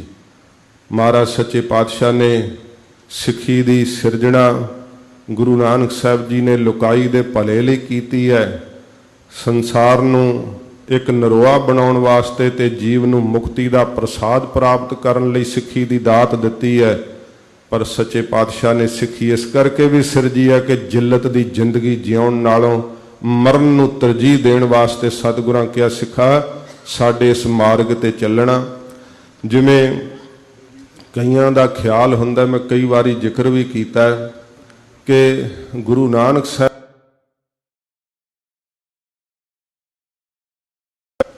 ਸ਼੍ਰੀਮਾਨ ਸੰਤ ਬਾਬਾ ਜਰਨੈਲ ਸਿੰਘ ਜੀ ਖਾਲਸਾ ਪਿੰਡਰਾਂ ਵਾਲੇ ਮਹਾਂਪੁਰਖ ਜਦੋਂ ਕਥਾ ਕਰਨ ਲੱਗੇ ਅਜੇ ਤੇ ਪਤਵੰਤੇ ਸੱਜਣ ਕਹਿੰਦੇ ਮਹਾਰਾਜ ਠੰਡੀ ਕਥਾ ਕਰਿਓ, ਕੋਈ ਗਰਮ ਕਥਾ ਨਾ ਕਰਿਓ। ਮਹਾਂਪੁਰਖ ਕਹਿੰਦੇ ਭਾਈ ਤੁਸੀਂ ਦੱਸ ਦਿਓ, ਜਿਹੜੀ ਕਥਾ ਕਹੋ ਉਹੋ ਹੀ ਕਰ ਦਿਆਂਗੇ। ਕਹਿੰਦੇ ਜੀ ਗੁਰੂ ਨਾਨਕ ਸਾਹਿਬ ਜੀ ਦੀ ਕਥਾ ਜਿਹੜੀ ਆ ਉਹ ਕਰੋ, ਕੋਈ ਮਹਾਰਾਜ ਦੇ ਸ਼ਬਦ ਦੀ ਕਥਾ ਕਰੋ। ਤੇ ਮਹਾਂਪੁਰਖ ਕਹਿੰਦੇ ਭਾਈ ਗੁਰੂ ਨਾਨਕ ਸਾਹਿਬ ਕਹਿੰਦੇ ਆ ਜਾਓ ਤਾਂ ਪ੍ਰੇਮ ਖੇਲਣ ਕਾ ਚਾਓ, ਸਿਰ ਧਰ ਤਲੀ ਗਲੀ ਮੇਰੀ ਆਓ, ਇਤ ਮਾਰਗ ਪੈਰ ਧਰੀਜੈ, ਸਿਰ ਦੀਜੈ ਕਾਣ ਨਾ ਕੀਜੈ। ਕਹਿੰਦੇ ਜੀ ਇਹ ਗੁਰੂ ਨਾਨਕ ਸਾਹਿਬ ਦੀ ਬਾਣੀ। ਜੇ ਭਾਈ ਸਿੱਖ ਹੋ ਕੇ ਆਪਾਂ ਜਪਜੀ ਸਾਹਿਬ ਨਹੀਂ ਪੜ੍ਹਦੇ ਤੇ ਤੁਸੀਂ ਕੀ ਅਨੁਮਾਨ ਲਾਈ ਜਾਂਦੇ ਹੋ ਕਿ ਗੁਰੂ ਨਾਨਕ ਸਾਹਿਬ ਦਾ ਕੀ ਸਿਧਾਂਤ ਹੋਏਗਾ।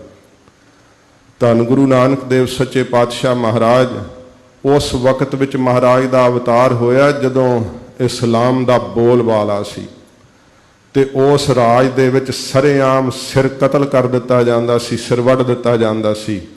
ਹਜੂਰ ਨੇ ਉਸ ਵੇਲੇ ਵਿੱਚ, ਉਸ ਸਮੇਂ ਵਿੱਚ ਭਾਈ ਗੁਰਦਾਸ ਜੀ ਦੀ ਗਵਾਹੀ ਆ, ਗੜ ਬਗਦਾਦ ਨਵਾਇਕ ਹੈ, ਮੱਕਾ ਮਦੀਨਾ ਆਣ ਨਵਾਇਆ। ਸਮਰੱਥ ਸਤਿਗੁਰੂ ਜੀ ਨੇ ਸਿੱਖੀ ਦਾ ਸਿਧਾਂਤ ਦਿੱਤਾ। ਇਹ ਨਹੀਂ, ਭਾਈ ਵੀਰ ਸਿੰਘ ਸਾਹਿਬ ਨੇ ਲਿਖਿਆ ਮੱਕੇ ਦੇ ਕਾਜੀ ਵੀ ਗੁਰੂ ਨਾਨਕ ਸਾਹਿਬ ਦੀ ਸਿੱਖੀ ਧਾਰਨ ਕਰ ਗਏ ਸੀ। ਵੱਡੇ ਵੱਡੇ ਮੁਸਲਮਾਨ ਜਿਨ੍ਹਾਂ ਨੇ ਸਤਿਗੁਰਾਂ ਦਾ ਸਿੱਖੀ ਪ੍ਰਸਾਦ ਪ੍ਰਾਪਤ ਕੀਤਾ ਕਹਿਣ ਲੱਗੇ ਜੀ ਇਹ ਤਾਂ ਬਹੁਤ ਗਰਮ ਹੈ। ਜੇ ਸਤਿਗੁਰਾਂ ਜੀ ਦੀ ਬਾਣੀ ਉਹਨਾਂ ਨੂੰ ਲੱਗਦੀ ਹੈ ਕਿ ਬੜੀ ਗਰਮ ਹੈ, ਸਾਧ ਸੰਗਤ ਜੀ ਅੱਜ ਕੱਲ੍ਹ ਵੀ ਗੁਰਸਿੱਖ ਕਈ ਭੁਲੇਖਾ ਖਾ ਕੇ ਇਉਂ ਕਹਿ ਦਿੰਦੇ ਆ ਜੀ ਇਹ ਟਕਸਾਲੀ ਬੜੇ ਕੱਟੜ ਹੁੰਦੇ ਆ। ਆਪ ਜੀ ਵੇਖੋ, ਪਤੀ ਵਰਤਾ ਧਰਮ ਵਿੱਚ ਪਰਪੱਕ ਇਸਤਰੀ ਆਪਣੇ ਪਤੀ ਦੇ ਧਰਮ ਵਿੱਚ ਕੱਟੜ ਹੁੰਦੀ ਹੈ ਜਾਂ ਨਹੀਂ ਹੁੰਦੀ? ਪਤੀ ਆਪਣੀ ਇਸਤਰੀ ਦੇ ਧਰਮ ਵਿੱਚ ਕੱਟੜ ਹੁੰਦਾ ਜਾਂ ਨਹੀਂ ਹੁੰਦਾ? ਉਹਨੂੰ ਕੀ ਕਹੋਗੇ ਤੁਸੀਂ? ਜੇ ਤਾਂ ਪਰ ਔਰਤਾਂ ਨਾਲ ਵਿਵਚਾਰ ਕਰੇ ਤੇ ਉਸ ਨੂੰ ਸਮਾਜ ਵਿੱਚ ਕੀ ਕਿਹਾ ਜਾਂਦਾ ਹੈ?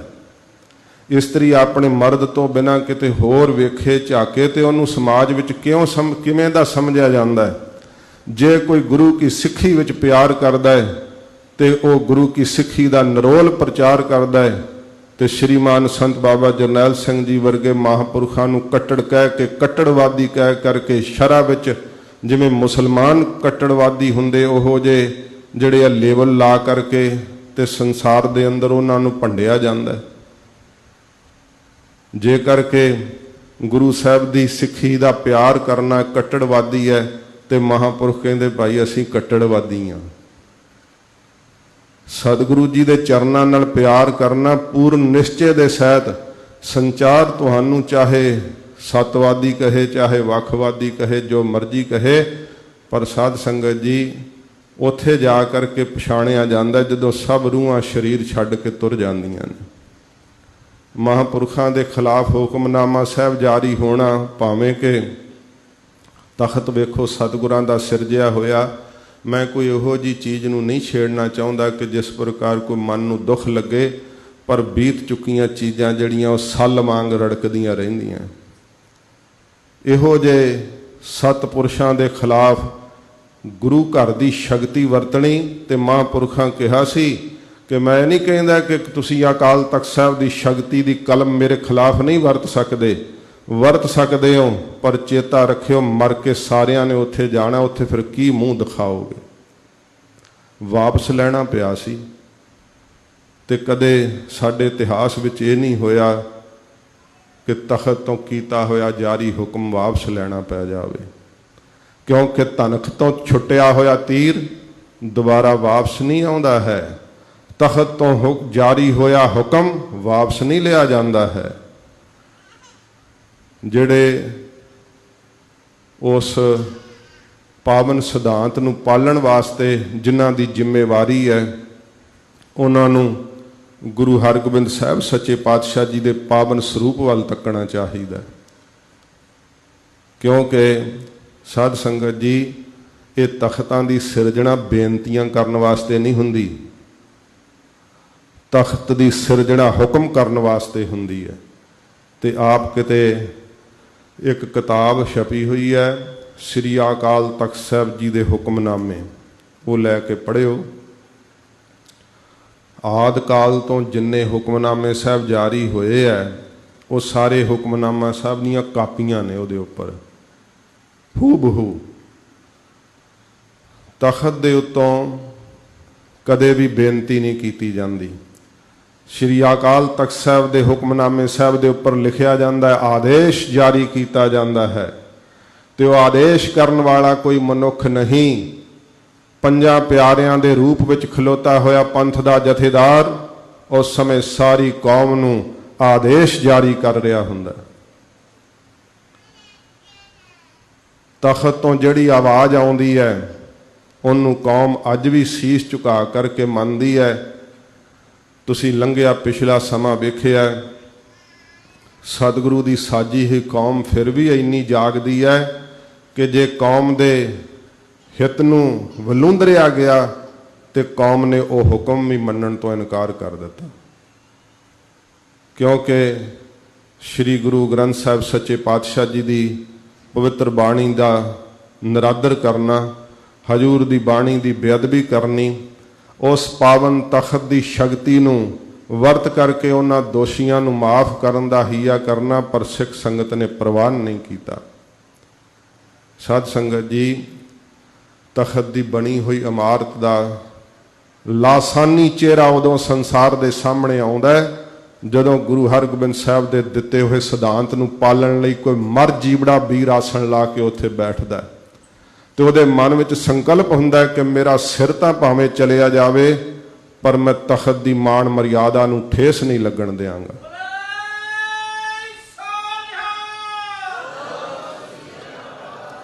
ਉਹ ਵਕਤ ਸੀ, ਮੈਂ ਆਪ ਨੂੰ ਇਤਿਹਾਸ ਦੇ ਵਿੱਚ ਦੀ ਦਰਸ਼ਨ ਕਰਾਵਾਂ, ਜਦੋਂ ਖਾਲਸੇ ਦਾ ਰਾਜ ਸੀ।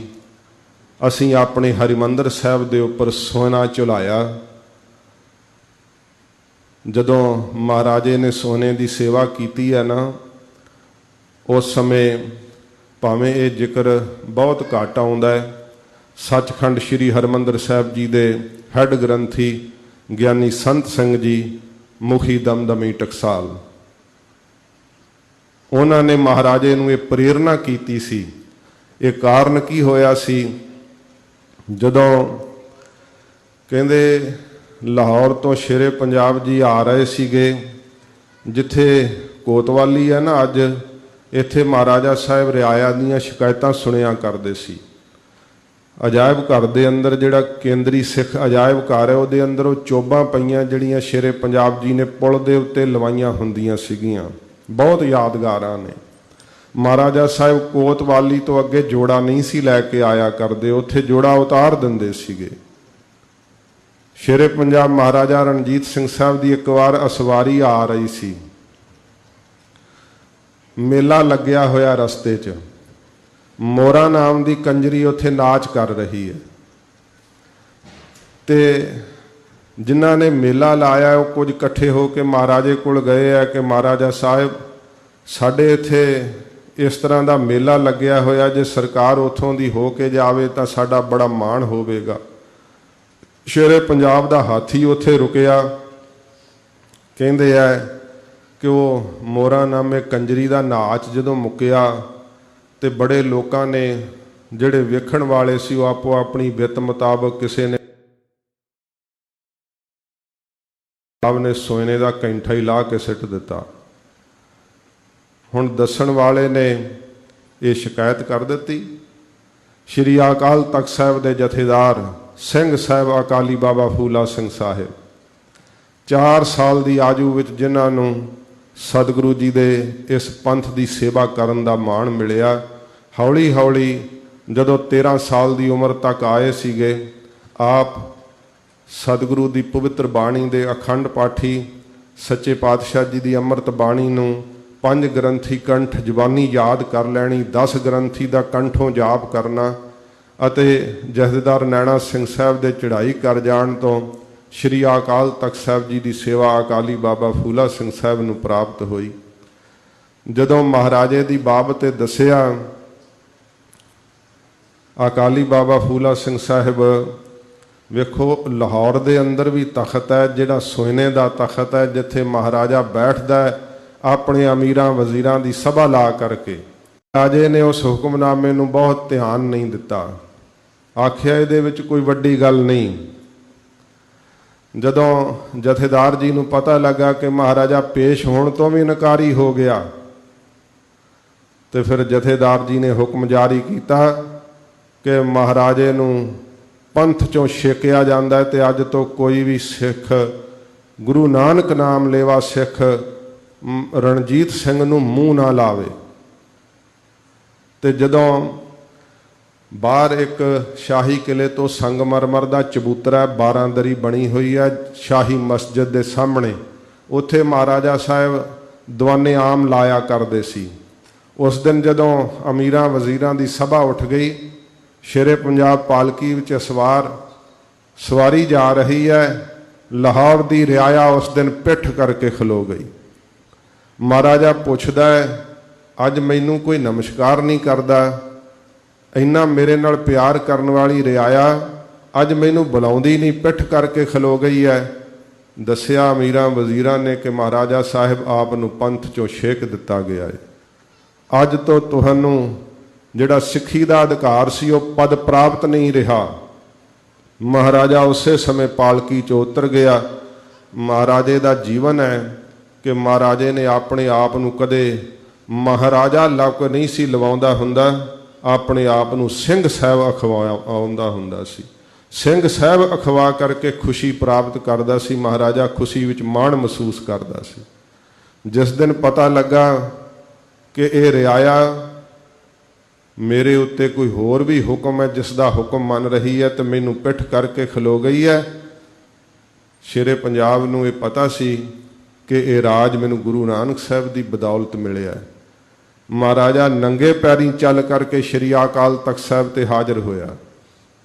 ਉਹ ਸ਼੍ਰੀ ਅਕਾਲ ਤਖਤ ਸਾਹਿਬ ਸਤਿਗੁਰਾਂ ਨੇ ਜਿਸ ਦੀ ਸਿਰਜਣਾ ਕੀਤੀ ਸੀ, ਸਾਧ ਸੰਗਤ ਜੀ, ਉੱਥੇ ਸਾਹਮਣੇ ਇਮਲੀ ਦਾ ਬੂਟਾ ਮੈਂ ਕਈ ਵਾਰ ਜ਼ਿਕਰ ਕੀਤਾ ਹੈ। ਇਮਲੀ ਦੇ ਜਿਹੜਾ ਬੂਟਾ ਹੈ ਨਾ, ਉੱਥੇ ਜਦੋਂ ਜੂਨ 1984 ਦੇ ਅੰਦਰ ਸਾਕਾ ਹੋਇਆ ਸੀ, ਜਿੱਥੇ ਪਾਵਨ ਤਖਤ ਜਿਹੜਾ ਸੀ ਗੋਲਿਆਂ ਨਾਲ ਉਡਾ ਦਿੱਤਾ ਗਿਆ, ਆਪ ਇਸ ਕਾਰਨ ਨੂੰ ਜ਼ਰੂਰ ਆਪਣੇ ਮਨ ਵਿੱਚ ਸੋਚਣਾ ਕਿ ਹਕੂਮਤਾਂ ਨੂੰ ਸ਼੍ਰੀ ਅਕਾਲ ਤਖਤ ਸਾਹਿਬ ਦੀ ਸ਼ਕਤੀ ਹੀ ਕਿਉਂ ਰੜਕਦੀ ਹੈ। ਇਹਦਾ ਕਾਰਨ ਹੈ ਬਹੁਤ, ਇਹ ਸਾਡਾ ਨਿਆਰਾਪੁਣਾ ਸ਼੍ਰੀ ਅਕਾਲ ਤਖਤ ਸਾਹਿਬ ਦੀ ਸਿਰਜਣਾ ਚੋਂ ਹੀ ਉਤਪੰਨ ਹੋਇਆ ਹੈ। ਉਹ ਬੂਟਾ ਵੀ ਉਸ ਸਮੇਂ ਬੰਬਾਂ ਦੀ ਮਾਰ ਥੱਲੇ ਵਿਧਵੰਸ ਹੋ ਗਿਆ ਸੀ, ਨਾਸ਼ ਹੋ ਗਿਆ ਸੀ। ਜਦੋਂ ਤਖਤ ਦੀ ਸੇਵਾ ਸਤਿਗੁਰੂ ਜੀ ਨੇ ਬਖਸ਼ਿਸ਼ ਕਰਕੇ ਆਪਣੀ ਸਾਜੀ ਹੋਈ ਦਮਦਮੀ ਟਕਸਾਲ ਨੂੰ ਦਿੱਤੀ, ਉਸ ਸਮੇਂ ਮਹਾਂਪੁਰਖਾਂ ਨੇ ਉਹ ਇਮਲੀ ਦਾ ਬੂਟਾ ਵੀ ਕਹਿ ਕਰਕੇ ਕਿ ਵੇਖ ਲਓ, ਇਸ ਇਮਲੀ ਦੇ ਬੂਟੇ ਦਾ ਫਲ ਨਹੀਂ ਕਿਸੇ ਖਾਣਾ, ਕਿਸੇ ਨੇ ਉਹਦੀ ਛਾਵੇਂ ਨਹੀਂ ਬੈਠਣਾ, ਪਰ ਉਹ ਇਮਲੀ ਦਾ ਬੂਟਾ ਦੁਬਾਰਾ ਕਿਉਂ ਉੱਥੋਂ ਲਾਇਆ ਗਿਆ? ਕਿਉਂਕਿ ਉਹ ਸਾਡੇ ਇਤਿਹਾਸ ਦੀ ਸਾਧ ਸੰਗਤ ਜੀ ਸ਼ਕਲ ਜਿਹੜੀ ਆ ਨਾ ਉਹ ਸਾਹਮਣੇ ਪੇਸ਼ ਕਰਦਾ ਹੈ ਕਿ ਇਹ ਉਹ ਇਮਲੀ ਦਾ ਬੂਟਾ ਜਿਸ ਦੇ ਨਾਲ ਸ਼੍ਰੀ ਅਕਾਲ ਤਖਤ ਸਾਹਿਬ ਨੇ ਰਾਜ ਸ਼ਕਤੀ ਨੂੰ ਬੰਨ੍ਹ ਦਿੱਤਾ ਸੀ। ਮਹਾਰਾਜਾ ਜਦੋਂ ਹਾਜ਼ਰ ਹੋਏ ਹੱਥ ਜੋੜ ਕਰਕੇ ਸ਼ੇਰੇ ਪੰਜਾਬ ਨੂੰ, ਜਥੇਦਾਰ ਸ਼੍ਰੀ ਅਕਾਲ ਤਖਤ ਸਾਹਿਬ ਨੇ ਪੰਜਾਂ ਪਿਆਰਿਆਂ ਸਮੇਤ ਚਬੂਤਰੇ ਤੇ ਬੈਠਿਆਂ ਹੋਇਆਂ ਵੀਰ ਆਸਣ ਲਾ ਕੇ ਪੁੱਛਿਆ ਸੀ ਕਿ ਮਹਾਰਾਜਾ ਸਾਹਿਬ ਸਾਨੂੰ ਇਹ ਜਿਹੜੀ ਹੈ ਖਬਰ ਮਿਲੀ ਹੈ, ਤੇ ਮਹਾਰਾਜੇ ਨੇ ਆਪਣੀ ਸਫਾਈ ਨਹੀਂ ਦਿੱਤੀ। ਸਫਾਈ ਵਿੱਚ ਇਹ ਨਹੀਂ ਕਿਹਾ ਕਿ ਮੈਂ ਤਾਂ ਆਮ ਜਿੱਥੇ ਲੋਕ ਵੇਖ ਰਹੇ ਸੀ ਕੋਈ ਟਕਾ ਸਿੱਟ ਰਿਹਾ ਸੀ, ਮੈਂ ਮਹਾਰਾਜਾ ਸਾਂ, ਫਿਰ ਮੈਂ ਕੈਂਠਾ ਹੀ ਸੁੱਟਣਾ ਸੀ ਨਾ, ਆਪਣੀ ਵਿੱਤ ਮੁਤਾਬਕ ਤਾਂ ਫਿਰ ਵੱਡੀ ਬਖਸ਼ਿਸ਼ ਕੋਈ ਕਰਨੀ ਸੀ ਨਾ, ਪਰ ਸਿੱਟ ਦਿੱਤਾ ਉੱਥੇ ਜਿੱਥੇ ਮੋਰਾ ਨਾਮੇ ਕੰਜਰੀ ਨਾਚ ਕਰ ਰਹੀ ਸੀ। ਹੋਵੇ ਪੰਥ ਦਾ, ਹੋਵੇ ਸਿੱਖ ਕੌਮ ਦਾ ਰਾਜਾ, ਤੇ ਸ਼੍ਰੀ ਅਕਾਲ ਤਖਤ ਸਾਹਿਬ ਦੇ ਜਥੇਦਾਰ ਨੇ ਜਦੋਂ ਪੁੱਛਿਆ ਮਹਾਰਾਜੇ ਨੂੰ, ਉਸ ਸਮੇਂ ਪਹਿਲਾਂ ਕਹਿੰਦੇ ਇਮਲੀ ਦੇ ਰੁੱਖ ਨਾਲ ਮਹਾਰਾਜੇ ਨੂੰ ਬੰਨ੍ਹ ਲਿਆ ਗਿਆ ਸੀ, ਤੇ ਵੱਜੇ ਹੋਏ ਨੂੰ ਜਦੋਂ ਜਥੇਦਾਰ ਜੀ ਨੇ ਪੁੱਛਿਆ, ਸ਼ੇਰੇ ਪੰਜਾਬ ਨੇ ਜੁੜੇ ਹੋਏ ਹੱਥ ਤੇ ਬੜੀ ਸਨਿਮਰ ਬੇਨਤੀ ਕਰਦਿਆਂ ਹੋਇਆਂ ਕਿਹਾ, ਖਾਲਸਾ ਜੀ ਮੈਨੂੰ ਪਰਲੋਕ ਵਿੱਚ ਨਰਕਾਂ ਦੀ ਅੱਗ ਵਿੱਚ ਨਾ ਸੜਨਾ ਪਵੇ, ਖਾਲਸਾ ਮੈਨੂੰ ਇੱਥੇ ਹੀ ਸਜ਼ਾ ਦੇ ਕਰਕੇ ਮੇਰੇ ਪਾਪਾਂ ਦੀ ਮੁਆਫੀ ਦੇ ਦੇਵੇ। ਜਦੋਂ ਸ਼ੇਰੇ ਪੰਜਾਬ ਨੇ ਇੰਨਾ ਝੁਕ ਕੇ ਕਿਹਾ, ਇੰਨੀ ਹਲੀਮੀ ਨਾਲ, ਇੰਨੀ ਨਿਮਰਤਾ ਨਾਲ ਕਿਹਾ, ਉਸ ਸਮੇਂ ਭਾਵੇਂ ਕਿ ਕੋਟੜੇ ਮਾਰਨ ਦਾ ਵੀ ਹੁਕਮ ਦਿੱਤਾ ਸੀ, ਪਰ ਜਥੇਦਾਰ ਜੀ ਨੇ ਉਹ ਹੁਕਮ ਉਸੇ ਸਮੇਂ ਕਿਹਾ ਕਿ ਜੇ ਹੁਣ ਇੰਨੀ ਨਿਮਰਤਾ ਨਾਲ ਕਹਿੰਦਾ ਹੈ ਤੇ ਭਾਈ ਇਹ ਵੱਜਿਆਂ ਵਰਗੇ ਹੋ ਗਏ।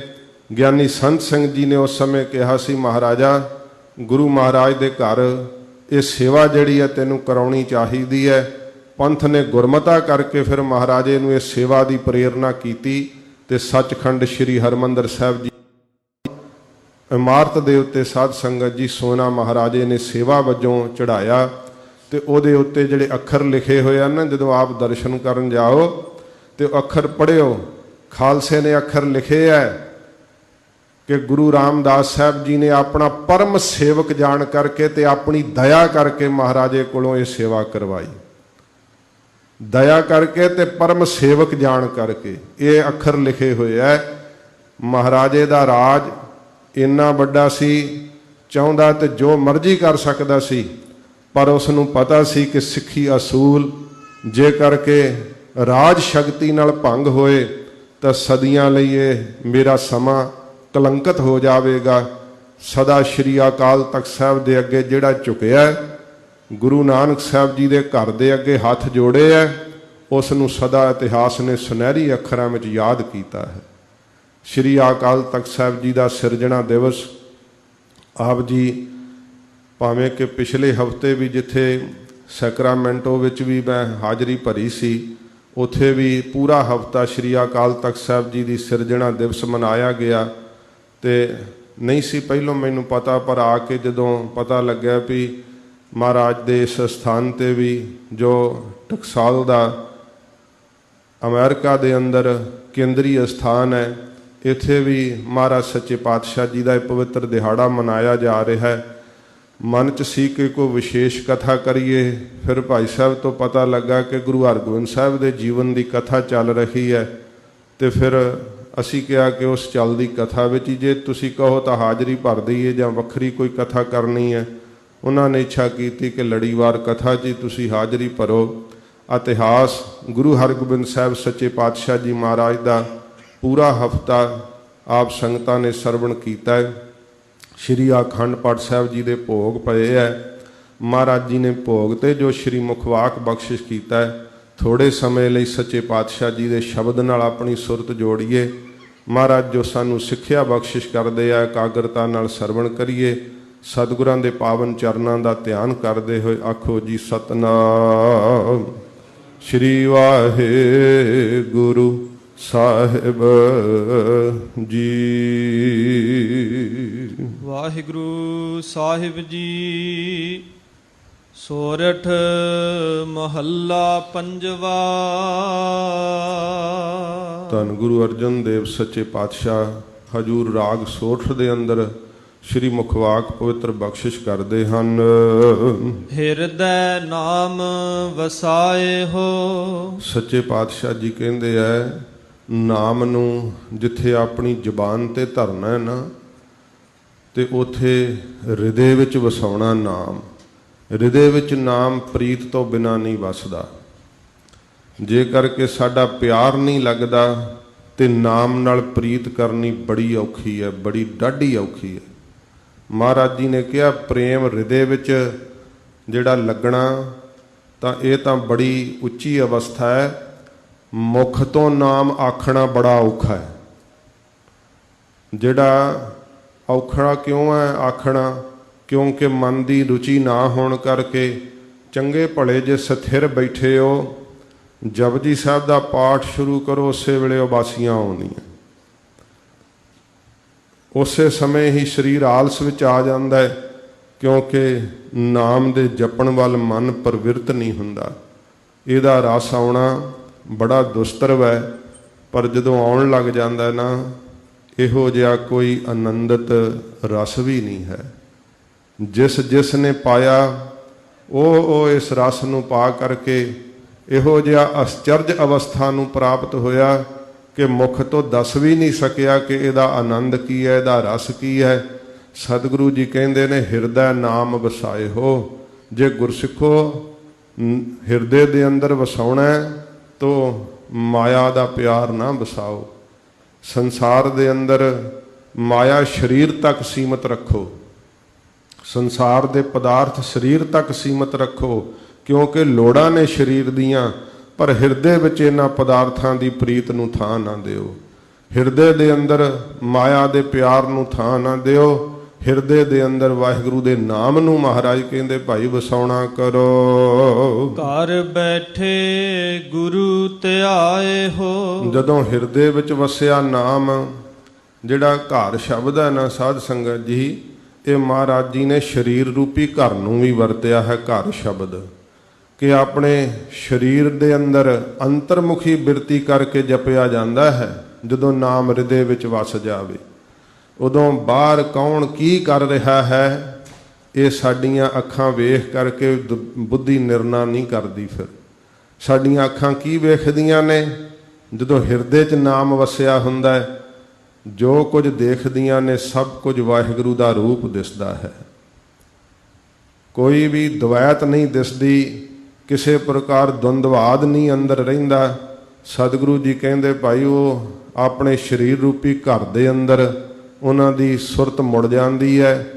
ਅੱਖਾਂ ਵੀ ਅੰਦਰ ਨੂੰ ਆਪਣੇ ਆਪ ਨੂੰ ਵੇਖਣ ਲੱਗ ਜਾਂਦੀਆਂ, ਕੰਨ ਵੀ ਅੰਦਰਲੇ ਨਾਦ ਨੂੰ ਸੁਣਨ ਲੱਗ ਜਾਂਦੇ ਹੈ।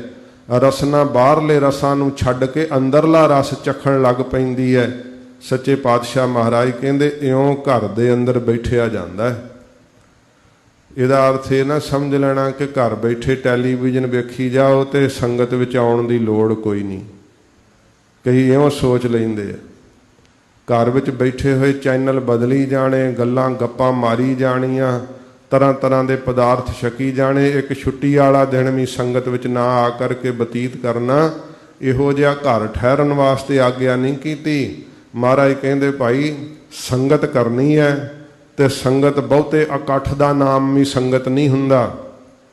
ਸੰਗਤ ਉਹਦਾ ਨਾਮ ਹੈ ਜਿੱਥੇ ਪ੍ਰਭੂ ਦੀ ਯਾਦ, ਜਿੱਥੇ ਵਾਹਿਗੁਰੂ ਦਾ ਪਿਆਰ ਹਿਰਦੇ ਦੇ ਅੰਦਰ ਪ੍ਰਾਪਤ ਹੋ ਰਿਹਾ ਹੋਵੇ, ਕੰਨਾਂ ਵਿੱਚ ਨਿਰੰਕਾਰ ਦੀ ਸਿਫਤ ਸਮਾ ਰਹੀ ਹੋਵੇ, ਉਹਨੂੰ ਸੰਗਤ ਕਹਿੰਦੇ ਆ। ਤੇ ਮਹਾਰਾਜ ਕਹਿੰਦੇ ਆ ਸਤ ਸੰਗਤ ਰੂਪੀ ਘਰ ਵਿੱਚ ਬੈਠ ਕਰਕੇ ਹਿਰਦੇ ਦੇ ਅੰਦਰ ਨਾਮ ਵਸਾ ਲਓ।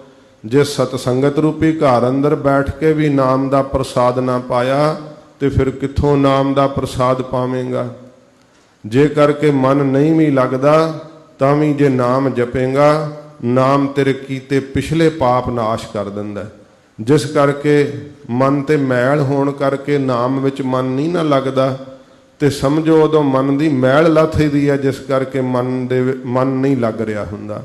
ਸਤਿਗੁਰੂ ਜੀ ਕਹਿੰਦੇ ਆ ਕਿ ਘਰ ਬੈਠੇ ਗੁਰੂ ਧਿਆਏ ਹੋ। ਆਪਣੇ ਹਿਰਦੇ ਰੂਪੀ ਘਰ ਦੇ ਅੰਦਰ ਬੈਠ ਕਰਕੇ ਅੰਤਰਮੁਖੀ ਬਿਰਤੀ ਕਰਕੇ ਗੁਰੂ ਨਾਨਕ ਸਾਹਿਬ ਨੂੰ ਭਾਈ ਧਿਆਉਣਾ ਕਰੋ। ਗੁਰ ਪੂਰੈ ਸੱਚ ਕਹਿਆ।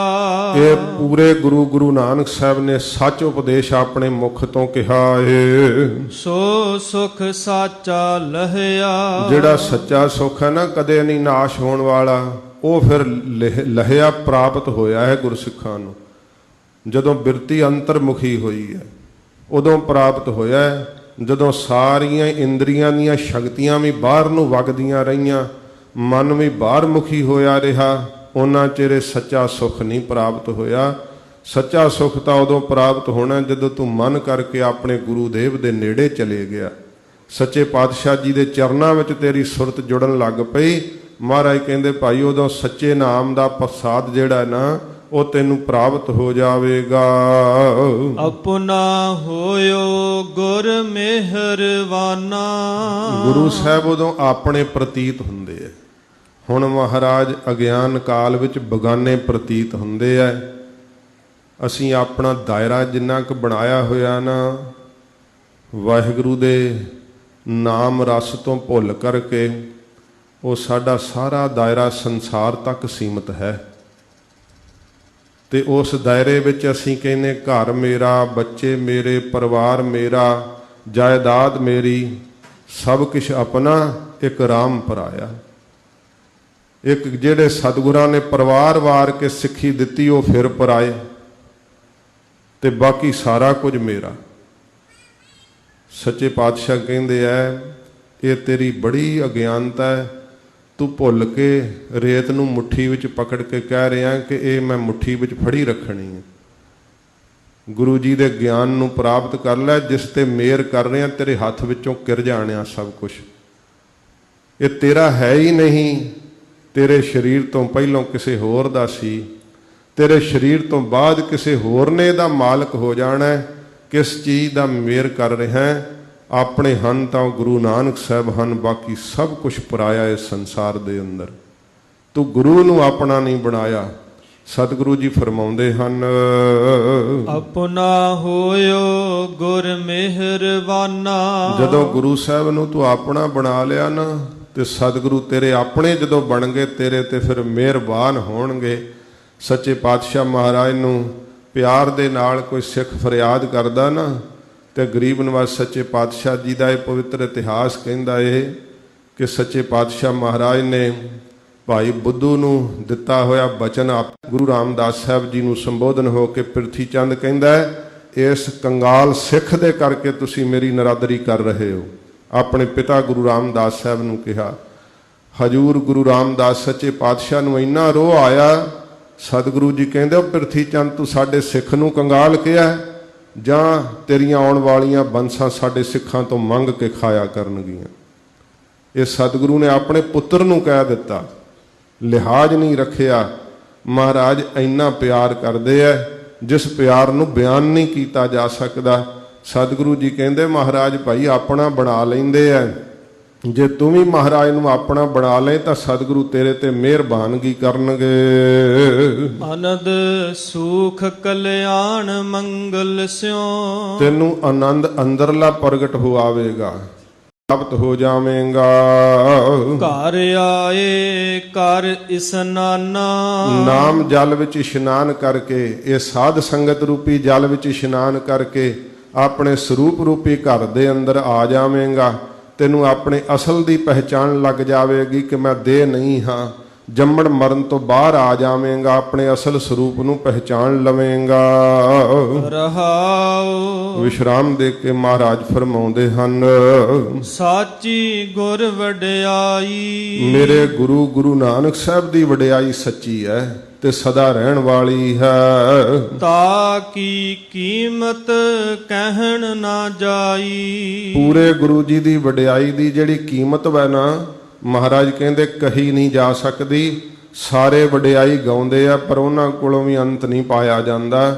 ਦੇਵੀ ਦੇਵਤੇ ਪਏ ਗਾਉਂਦੇ ਆ, ਦੈਂਤ ਪਏ ਗਾਉਂਦੇ ਆ, ਮਾਤ ਲੋਕ ਦੇ ਜੀਵ ਗਾਉਂਦੇ ਆ, ਪਰ ਕਿਸੇ ਕੋਲੋਂ ਅੰਤ ਨਹੀਂ ਪਾਇਆ ਜਾਂਦਾ। ਗੁਰੂ ਨਾਨਕ ਸਾਹਿਬ ਦੀ ਵੱਡੀ ਵਡਿਆਈ ਦੀ ਕੀਮਤ ਨਹੀਂ ਪਾਈ ਜਾ ਸਕਦੀ। ਸਿਰ ਸਾਹਾ ਪਾਤ ਸਾਹਾ। ਸੱਚੇ ਪਾਤਸ਼ਾਹ ਜੀ ਸਿਰ ਸਾਹਾਂ, ਜਿਹੜੇ ਸ਼ਾਹ ਮੰਨੇ ਜਾਂਦੇ ਆ ਨਾ, ਅਮੀਰ ਜਾਂ ਬਾਦਸ਼ਾਹ, ਉਹਨਾਂ ਦੇ ਸਿਰ ਦੇ ਉੱਤੇ ਮਹਾਰਾਜ ਸੱਚੇ ਪਾਤਸ਼ਾਹ ਪਾਤ ਹੁੰਦਾ, ਤਖਤ, ਸ਼ਾਹ ਹੁੰਦਾ ਮਾਲਕ। ਮਹਾਰਾਜ ਤਖਤਾਂ ਦੇ ਮਾਲਕ ਨੇ ਗੁਰੂ ਨਾਨਕ ਸਾਹਿਬ ਜੀ। ਸੱਚੇ ਪਾਤਸ਼ਾਹ ਪਾਤਸ਼ਾਹਾਂ ਦੇ ਪਾਤਸ਼ਾਹ ਹਨ। ਜਿਵੇਂ ਭਾਈ ਗੁਰਦਾਸ ਸਾਹਿਬ ਜੀ ਨੇ ਕਿਹਾ ਨਾ ਕਿ ਦੀਨ ਦੁਨੀ ਦਾ ਪਾਤਸ਼ਾਹ, ਪਾਤਸ਼ਾਹਾਂ ਪਾਤਸ਼ਾਹ ਅਡੋਲਾ। ਧੰਨ ਗੁਰੂ ਹਰਗੋਬਿੰਦ ਸਾਹਿਬ ਜੀ ਦੇ ਪਰਥਾਏ ਇਹ ਸ਼ਬਦ ਕਹੇ ਹੈ ਕਿ ਗੁਰੂ ਹਰਗੋਬਿੰਦ ਸਾਹਿਬ ਜੀ ਮਹਾਰਾਜ ਇਸ ਦੁਨੀਆ ਦੇ ਬਾਦਸ਼ਾਹ ਨਹੀਂ, ਦੀਨ ਦੁਨੀ ਦਾ ਪਾਤਸ਼ਾਹ। ਮਹਾਰਾਜ ਇਸ ਲੋਕ ਦੇ ਵੀ ਤੇ ਪਰਲੋਕ ਦੇ ਵੀ ਪਾਤਸ਼ਾਹ ਨੇ। ਪਾਤਸ਼ਾਹ ਤੇ ਬਾਦਸ਼ਾਹ ਵਿੱਚ ਫਰਕ ਹੁੰਦਾ ਹੈ। ਬਾਦ ਦਾ ਅਰਥ ਹੁੰਦਾ ਝਗੜਾ, ਸ਼ਾਹ ਦਾ ਅਰਥ ਹੁੰਦਾ ਮਾਲਕ। ਜਿਹੜਾ ਝਗੜਿਆਂ ਦਾ ਹੀ ਮਾਲਕ ਹੋਵੇ ਉਹਨੂੰ ਬਾਦਸ਼ਾਹ ਕਹਿੰਦੇ ਆ। ਪਾਤ ਦਾ ਅਰਥ ਹੁੰਦਾ ਤਖਤ ਤੇ ਸ਼ਾਹ ਦਾ ਅਰਥ ਹੁੰਦਾ ਮਾਲਕ। ਜਿਹੜਾ ਤਖਤ ਦਾ ਮਾਲਕ ਹੋਵੇ ਉਹਨੂੰ ਪਾਤਸ਼ਾਹ ਕਹਿੰਦੇ ਆ। ਇਸੇ ਕਰਕੇ ਆਪਾਂ ਪੜ੍ਹਦੇ ਆ ਪਾਤਸ਼ਾਹੀ ਪਹਿਲੀ, ਪਾਤਸ਼ਾਹੀ ਦੂਜੀ, ਪਾਤਸ਼ਾਹੀ ਛੇਵੀਂ, ਪਾਤਸ਼ਾਹੀ ਦਸਵੀਂ। ਇਹ ਆਪਾਂ ਸ਼ਬਦ ਪੜ੍ਹਦੇ ਆ। ਸੱਚੇ ਪਾਤਸ਼ਾਹ ਜੀ ਮਹਾਰਾਜ ਦੀ ਬਾਬਤ ਇਹ ਸ਼ਬਦ ਕਹੇ ਹੈ ਕਿ ਹਜ਼ੂਰ ਗੁਰੂ ਨਾਨਕ ਸਾਹਿਬ ਜੀ ਪਾਤਸ਼ਾਹਾਂ ਦੇ ਪਾਤਸ਼ਾਹ ਹਨ। ਮਹਾਰਾਜ ਸੱਚੇ ਪਾਤਸ਼ਾਹ ਜੀ ਉਹਨਾਂ ਦੇ ਵੀ ਸ਼ਾਹ ਮਾਲਕ ਹਨ। ਗੁਰ ਭੇਟਤ ਮਨ ਓ ਮਾਹਾ। ਜੇ ਸੱਚਮੁੱਚ ਤੂੰ ਗੁਰੂ ਸਾਹਿਬ ਜੀ ਨੂੰ ਭੇਟਿਆ ਨਾ, ਮਿਲ ਪਿਆ, ਤੇ ਫਿਰ ਤੇਰੇ ਮਨ ਦੇ ਅੰਦਰ ਉਮਾਹ ਆ ਜਾਵੇਗਾ, ਚਾਹ ਆ ਜਾਵੇਗਾ, ਬੜਾ ਉਤਸ਼ਾਹ ਪੈਦਾ ਹੋਵੇਗਾ। ਜਿਹੜਾ ਮਨ ਮੁਰਝਾਇਆ ਰਹਿੰਦਾ ਹੈ ਸਰੀਰਕ ਰਸਾਂ ਵਿੱਚ, ਉਹ ਛੱਡ ਕੇ ਇਹਨਾਂ ਰਸਾਂ ਨੂੰ ਉਮਾਹ ਵਿੱਚ, ਖੇੜੇ ਵਿੱਚ ਆ ਜਾਵੇਗਾ ਅਤੇ ਨਿਹਾਲ ਹੋ ਜਾਵੇਗਾ। ਸਗਲ ਪਰਾਛਤ ਲਾਥੇ। ਸਾਰੇ ਪਰਾਛਤ ਦੁੱਖ ਜਿਹੜੇ ਆ ਉਹ ਤੇਰੇ ਫਿਰ ਲੱਥ ਜਾਣਗੇ। ਸਾਰੇ ਪਾਪ ਜਿਹੜੇ ਆ ਉਹ ਤੇਰੇ ਲੱਥ ਜਾਣਗੇ। ਮਿਲ ਸਾਧ ਸੰਗਤ ਕੈ ਸਾਥੇ। ਕਦੋਂ? ਜਦੋਂ ਗੁਰੂ ਨਾਨਕ ਸਾਹਿਬ ਜੀ ਦੀ ਸਾਧ ਸੰਗਤ ਨਾਲ ਤੂੰ ਮਿਲ ਗਿਆ, ਸਤ ਸੰਗਤ ਵਿੱਚ ਤੇਰਾ ਮਨ ਲੱਗ ਗਿਆ, ਸ਼ਬਦ ਵਿੱਚ ਤੂੰ ਜੁੜ ਗਿਆ, ਉਦੋਂ ਤੇਰੇ ਸਾਰੇ ਕੀਤੇ ਪਾਪ ਲੱਥ ਜਾਣਗੇ। ਗੁਣ ਨਿਧਾਨ ਹਰ ਨਾਮਾ। ਗੁਣਾਂ ਦਾ ਖਜ਼ਾਨਾ ਹੈ ਮੇਰੇ ਹਰੀ ਦਾ ਨਾਮ।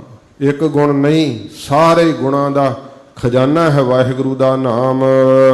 ਜਪ ਪੂਰਨ ਹੋਏ ਕਾਮਾ। ਜਿਸ ਜਿਸ ਨੇ ਜਪਿਆ ਹੈ ਉਹਦੇ ਹੀ ਕਾਰਜ ਵਾਹਿਗੁਰੂ ਨੇ ਪੂਰੇ ਕਰ ਦਿੱਤੇ ਹੈ। ਸਤਿਗੁਰੂ ਜੀ ਕਹਿੰਦੇ ਨੇ ਗੁਰ ਪੂਰਾ ਜਿਨ ਸਿਮਰਿਆ ਸਈ ਭਏ ਨਿਹਾਲ। ਨਾਨਕ ਨਾਮ ਆਰਾਧਣਾ ਕਾਰਜ ਆਵੈ ਰਾਸ।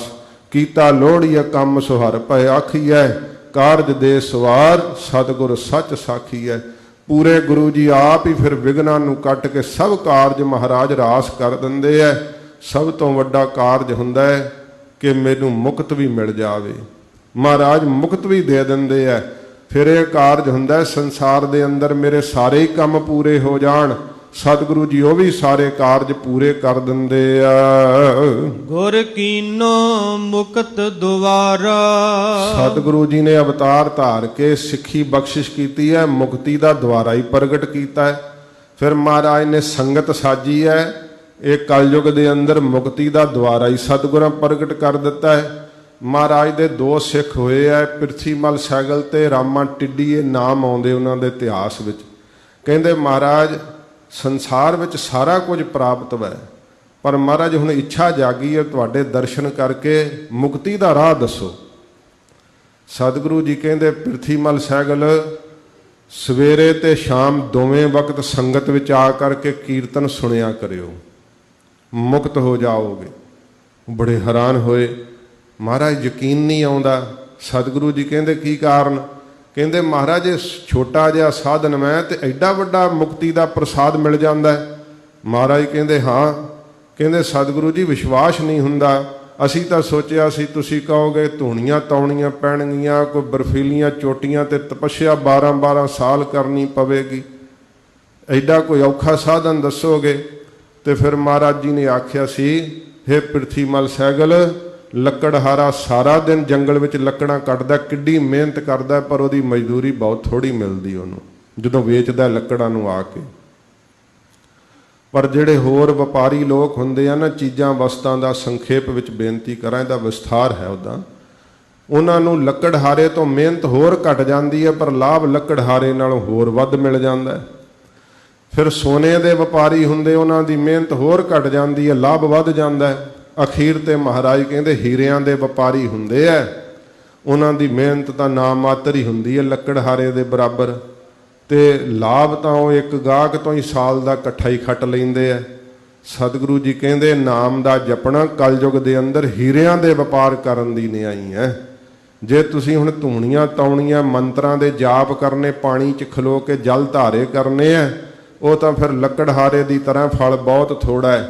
ਸਤਿਗੁਰੂ ਜੀ ਕਹਿੰਦੇ ਜਿਹੜਾ ਗੁਰਮੰਤਰ ਜਪਣਾ ਨਾ ਕਲਯੁਗ ਦੇ ਅੰਦਰ ਇਹ ਸਿੱਧਾ ਮੁਕਤੀ ਦਾ ਸਾਧਨ ਹੈ। ਮਹਾਰਾਜ ਜੀ ਨੇ ਸਤਸੰਗਤ ਮੁਕਤੀ ਦੇ ਵਾਸਤੇ ਦੁਆਰਾ ਹੀ ਸਤਿਗੁਰਾਂ ਬਣਾਇਆ ਕਿ ਸੰਸਾਰ ਦੇ ਜੀਵ ਸਤਸੰਗਤ ਦੇ ਦੁਆਰੇ ਵਿੱਚੋਂ ਲੰਘ ਕੇ ਮੁਕਤ ਹੋ ਜਾਣ। ਸਭ ਸ੍ਰਿਸ਼ਟ ਕਰੈ ਜੈਕਾਰਾ। ਇੱਕ ਨਹੀਂ ਦੋ ਨਹੀਂ, ਸਭ ਸ੍ਰਿਸ਼ਟੀ ਦੇ ਜੀਵ ਗੁਰੂ ਨਾਨਕ ਸਾਹਿਬ ਦੀ ਜੈ ਜੈਕਾਰ ਕਰਦੇ ਨੇ। ਨਾਨਕ ਪ੍ਰਭ ਮੇਰੇ ਸਾਥੇ। ਸਤਿਗੁਰੂ ਧੰਨ ਗੁਰੂ ਅਰਜਨ ਸਾਹਿਬ ਜੀ ਮਹਾਰਾਜ ਕਹਿੰਦੇ ਗੁਰੂ ਨਾਨਕ ਸਾਹਿਬ ਦੀ ਕਿਰਪਾ ਨਾਲ ਉਦੋਂ ਫਿਰ ਇਹ ਪ੍ਰਤੀਤ ਹੁੰਦਾ ਜਦੋਂ ਗੁਰੂ ਕਿਰਪਾ ਵਰਤਦੀ ਹੈ ਕਿ ਪ੍ਰਭੂ ਮੇਰੇ ਸਾਥ ਹੈ ਹਰ ਵੇਲੇ, ਗੁਰੂ ਸਾਹਿਬ ਮੇਰੇ ਕੋਲ ਹਨ ਹਰ ਵੇਲੇ, ਗੁਰ ਮੇਰੇ ਸੰਗ ਸਦਾ ਹੈ ਨਾਲੇ। ਸਦਾ ਸਤਿਗੁਰੂ ਜੀ ਕੋਲ ਭਾਸਦੇ ਹਨ। ਜਨਮ ਮਰਨ ਭੈ ਲਾਥੇ। ਜਿਹੜਾ ਹੁਣ ਭੈ ਚੰਬੜਿਆ ਹੋਇਆ ਮੌਤ ਦਾ, ਤੇ ਵੱਡੇ ਵੱਡੇ ਤਾਕਤਵਰ ਵੀ ਕੰਬ ਜਾਂਦੇ ਮੌਤ ਦਾ ਨਾਂ ਸੁਣ ਕਰਕੇ। ਸਤਿਗੁਰੂ ਜੀ ਕਹਿੰਦੇ ਉਹ ਜਨਮ ਦਾ ਵੀ ਤੇ ਮਰਨ ਦਾ ਵੀ ਸਾਰਾ ਹੀ ਭੈ ਲੱਥ ਜਾਂਦਾ ਹੈ। ਗੁਰੂ ਸਾਹਿਬ ਇਹੋ ਜੀ ਕਿਰਪਾ ਕਰਦੇ ਆ, ਆਪਣੇ ਅਸਲ ਸਰੂਪ ਦਾ ਦਰਸ਼ਨ ਕਰਾ ਦਿੰਦੇ ਆ ਜਿਹੜਾ ਜੰਮਣ ਤੇ ਮਰਨ ਵਿੱਚ ਨਹੀਂ ਆਉਂਦਾ। ਇਹ ਸਤਿਗੁਰਾਂ ਜੀ ਨੇ ਪਵਿੱਤਰ ਸ਼੍ਰੀ ਮੁਖਵਾਕ ਬਖਸ਼ਿਸ਼ ਕੀਤਾ ਹੈ। ਲਗਾਤਾਰ ਇੱਕ ਹਫ਼ਤੇ ਇਸ ਅਸਥਾਨ ਤੇ ਦਾਸ ਨੇ ਹਾਜ਼ਰੀ ਭਰੀ ਹੈ। ਸਿੰਘਾਂ ਨੇ ਬਹੁਤ ਪਿਆਰ ਦਿੱਤਾ ਹੈ।